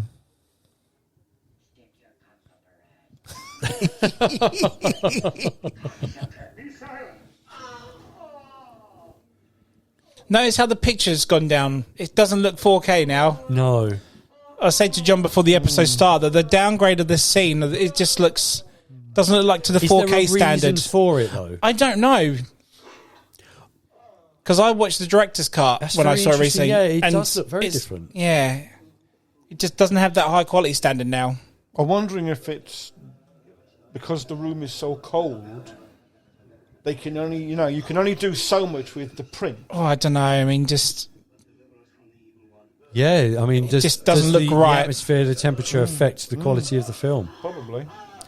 Because it almost looks like it's being filmed on videotape instead of film. Yeah. As I say, it looks like all of a sudden, as soon as they've walked into the room, picture's just gone.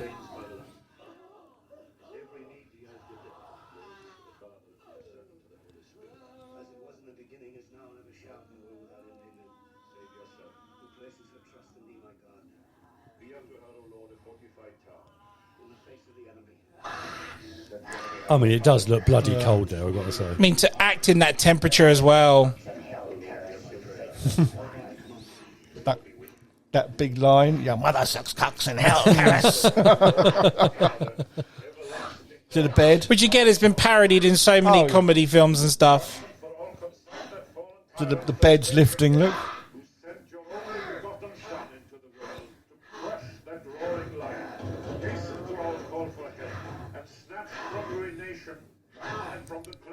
So Merrin's character, he's completely well, I say unfazed. I mean, obviously it's disturbing, but he's unfazed. He looks like he's been through this quite a few times. It's not his first rodeo, yeah. I love that saying. What's that? It's not his first rodeo. No, not his first rodeo, exactly. Yeah. No, she's making a rodeo out of that bloody bed.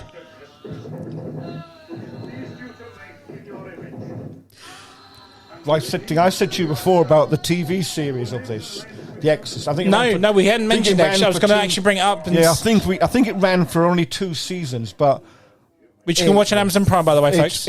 It's very good. So is it a retelling of this film? No, it carries on, doesn't it? No, it's different priests, different story, but it's done very much like this, and it's not.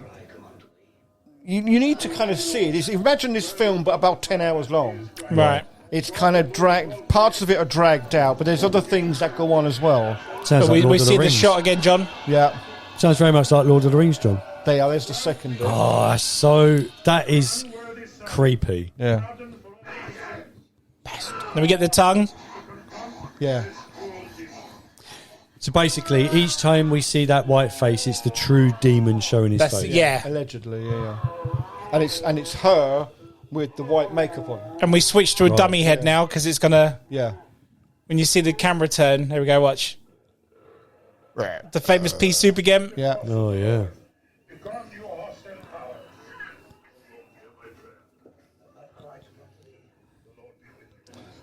But I love that part with the tongue and on Scary Movie 2.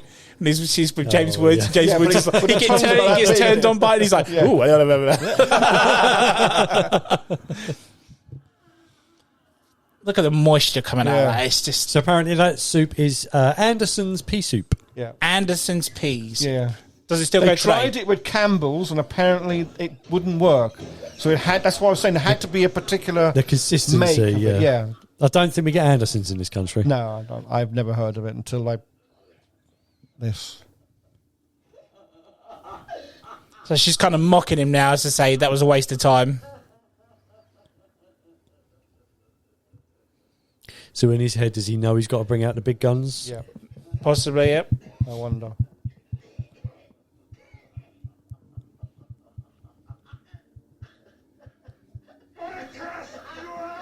I curse you out. I love the way she likes to say, fuck him. The way, it's so good the way that... Look at the door, look.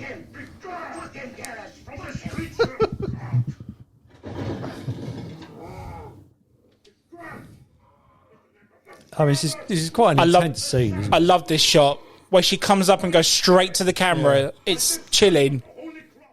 Look at that. Look. And then we got the famous...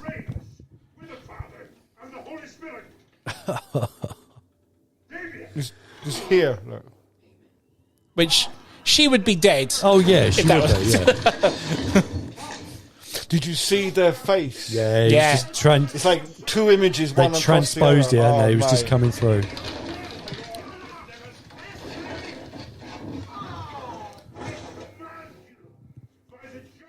And then we got the famous levitate scene now. Yeah. See, in the book, the demon screams at Merrin, saying, "You will fail, you will fail."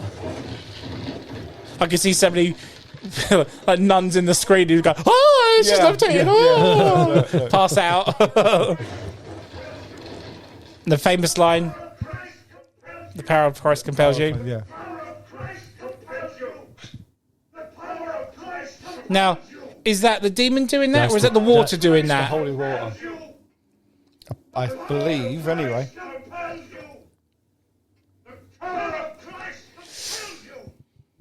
So just this displays the fact that it's purely their faith and belief that will cast this demon out of the girl. Look at the eyes, look.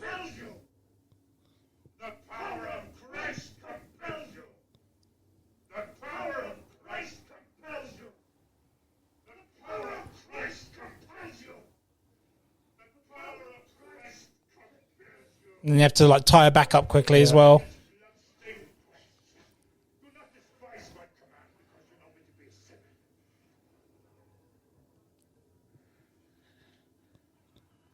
I mean, that's not going to do an awful lot. She needs to be tied to the bed. See, he looks like his hair's gone whiter, doesn't he? Oh, pure. Probably the frost. From when he turned up. But like you say, it's probably frost. Yeah.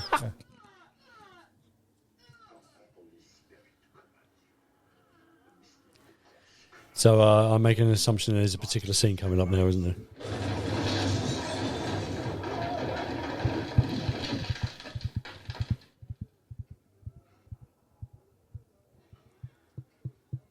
Do they both see this? Or does Father Merrin only see this? So that's exactly, the statue of the demon back in Iraq. Yeah. Old snake penis. Yeah. That's what we'll call him from now on. I think it was only Merrin that sees it, but...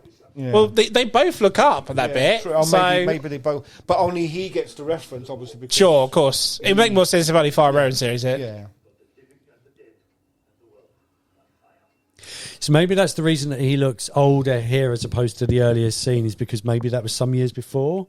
Possibly. It would be very coincidental that he was there, saw that statue, and all of a sudden... Exactly, now in America. Weeks later, it's like, pops up then.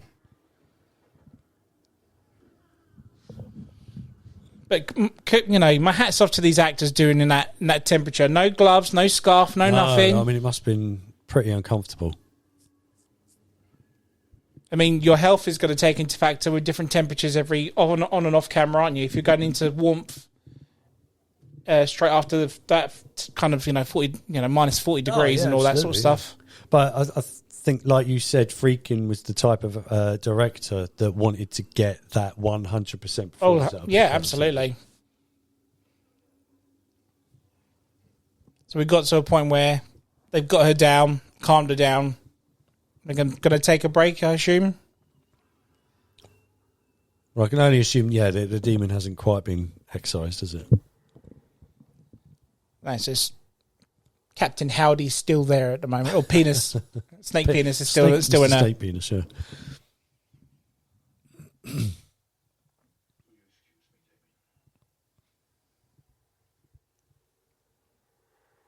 Rule number 1 in horror movies: don't go there in your own. Oh, he does anyway. He goes in different rooms. He's gonna take a dump. Which, quite frankly, I think I would do too.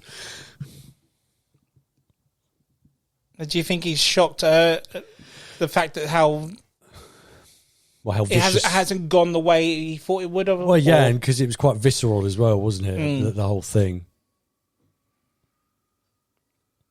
Plus, the character's an older man now, isn't he? So maybe he was doing this in his formative years when he was a lot younger. He could deal with it.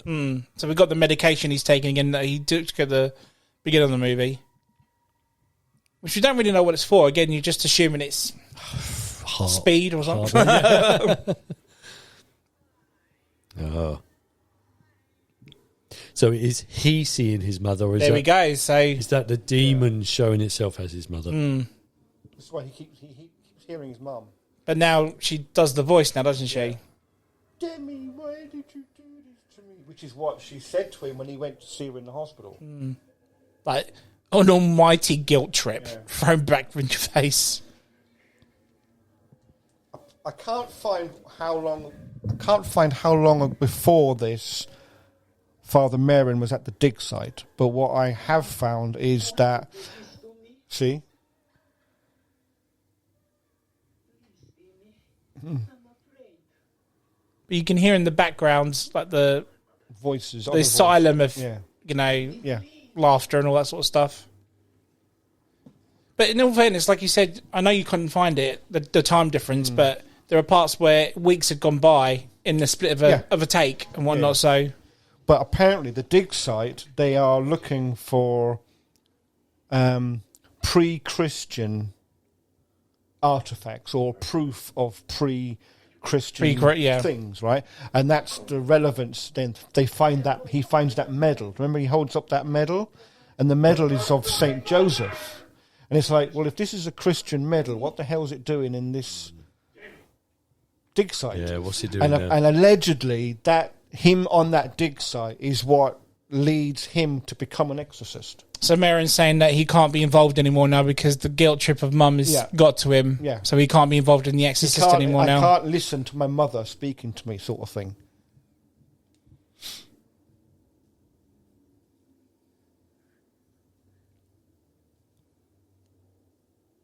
And I must admit, I don't think I would be able to do it either. If you could hear one of your loved ones talking to you, but with a different face. No, you'd lose focus, wouldn't you? Me. Oh, that would be freaky, wouldn't it?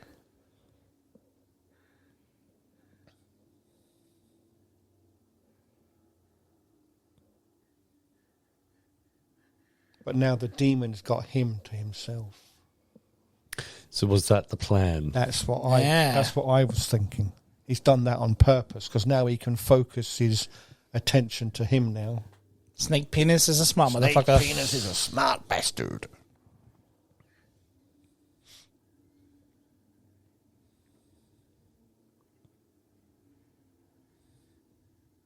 Comes the real holy water this time. Mm-hmm.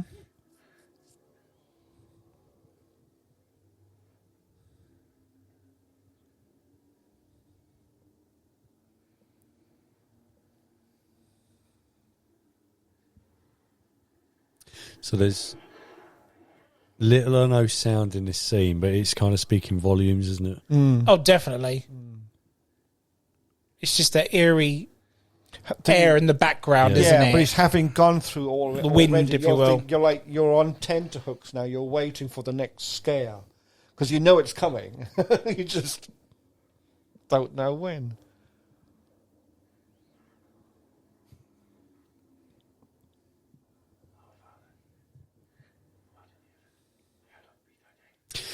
So was Merrin I keep going back to this scene at the beginning. Was Merrin a priest when he was on the archaeological dig at the very beginning? He was at the very yeah, I mean, again, you don't know, do you? Because it's such a... It's a vague... over and done with Yeah, scene, it's very vague. And there's not it's much a couple dialogue. of minutes and that's it. I mean, it's like you said, you know... I think he was because what I've read about it, they said that he's on a dig, they're looking for pre-Christian civilization or artifacts at this dig site, and he finds the medal in the dirt, and He realises it's been a while now. This is like a St. Joseph medal. If this is pre-Christian, why is the medal here? And it's to do with this is when he sees the demon, and he realises that obviously Christians have come to this site before to try and combat the evil. Yeah. And allegedly that's his way of... This is a bit of perfect timing for this copper now. Yeah. Because now we got a knock on the door whilst this exorcism is meant to be taken over, and it's the copper investigating the death. It is the copper. And then we go back in. Yeah.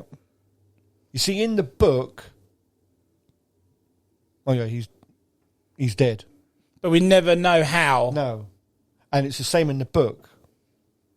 It's like she's undone. It's like Burke Dennings gets thrown out the window, but you don't see that either. No. And it happens in the book, but you don't know that she did it. It's alluded to. It's the same in the film, so you don't see it happen in the film either. Well, it has to be her. Yeah. I mean, it's... Yeah. Because the copper puts two and two together and works out that there's no way that he could have jumped out the window. But a copper's never going to believe that girl was possessed. So now he's starting to think that there's more going on. And like you say, then you see the shadow at the window. Yeah. There's all these little things. Take me. Oh, and he has. Yep. Yeah, see?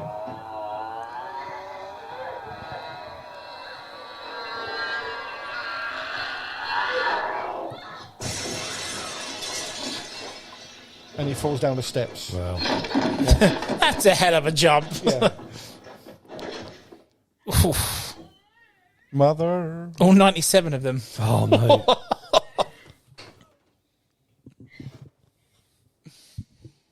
And then you see the body at the bottom. Wow. Look, all the blood. Like, oh. And that was the only way to save her. And I love how she's not, like, convinced that's her daughter yet. Yeah. Well, you wouldn't, would you? No, exactly, yeah. You're shit scared still. I mean, because she was flipping on a knife edge between the demon and being Reagan, wasn't she? So, yeah. But the fact that both priests are dead, and it's that's it. And that's the other priest now. But he's still alive. Yeah, because I noticed that because his hand moves, doesn't it? Yeah. You want to hear? Yeah, move your hand to here. Yeah. But fuck that. I mean, Jesus Christ. It's like his head's literally split open. Oh yeah, he's a goner.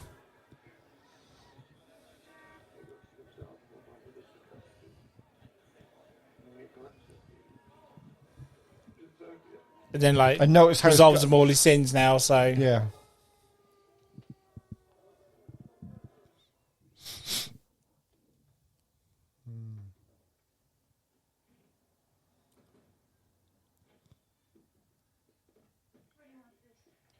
I love it. We're moving out of here now. We're getting the hell out of there. Shove that Ouija board up your ass. Yeah, I think they go to California, move to LA, and get away. It'd make more sense for her career as well. Mm.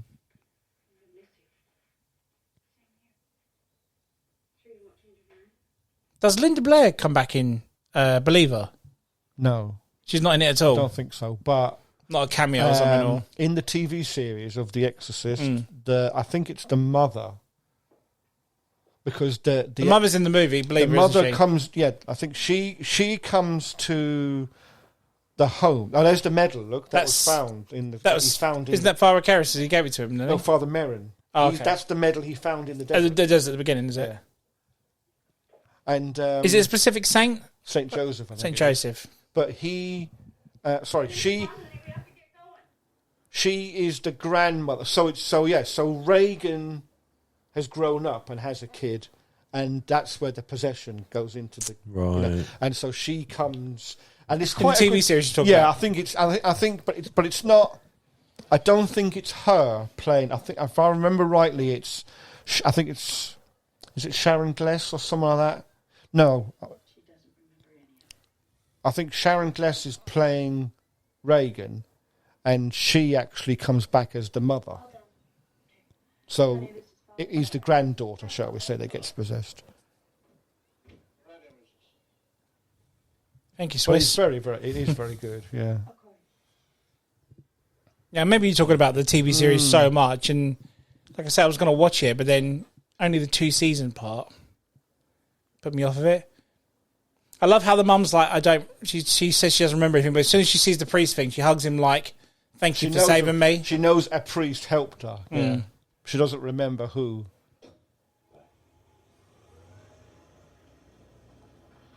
I'd love to go to Washington, actually, and go and see the house and the steps. I'd imagine it'll be boarded higher now, so you couldn't look at the house anymore or anything. Oh, that's the medal, yeah. That's Father Karras' one. That's the one she took off before snake penis went into him. So we're meant to assume that through his self-sacrifice, he sent the demon back to where it was. Yeah. Yes. Supposedly. But exactly. I don't know. I mean, this is just from my first viewing of this. I mean, there are a few other films, but he was grabbing that man's hand very tight before he died. Yeah. So that's the window there boarded up. Yeah, I wonder how they explained that to the police as well later. And there it is, John. We've finally done it. Finally. We've done it. It's taken how long? See, we don't do just my favourites or anyone else's favourites. We do John's as well. Get around to people eventually. But Howard, a first experience, what did you think of it? Oh, yeah. I mean, it's an exceptional Do you think it lives up to it? I think so, yeah. Yeah, most definitely. And to say that, you know, a film made in 1973, has it aged badly? No. I mean, some of the effects are noticeable because of when they were made, but Lee J.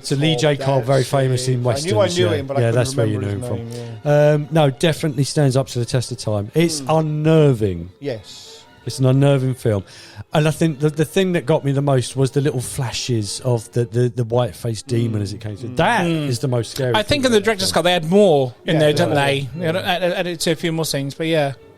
Oh, I'm glad you enjoyed it. Yeah, brilliant. Good. Yeah, good pick, John. Thank you. And good pick for Spooktacular season, of course. Yes. So we had to do it. Yes. So I think we'll leave it there then, guys, yeah? Absolutely. Yeah, no worries. Yeah, man. so guys, if you like what you listen to, follow us. There's Mercedes McCambridge, so she's credited on here now. Credited on it, finally, yeah. Follow us on Facebook at the M.T.V.B Podcast, on Instagram at M.T.V.B Podcast, on TikTok at M.T.V.B Podcast 197, or on... Now, this is where Mario usually steps in. Yeah, he does, but no Mario It's today. M.T.V.B Podcast. And it's just simply that if you want to go to the YouTube channel. Yes. Yes, so all our content's all on there, guys. And yeah, we'll leave it there and see you soon. Bye-bye. Bye-bye, guys. Bye.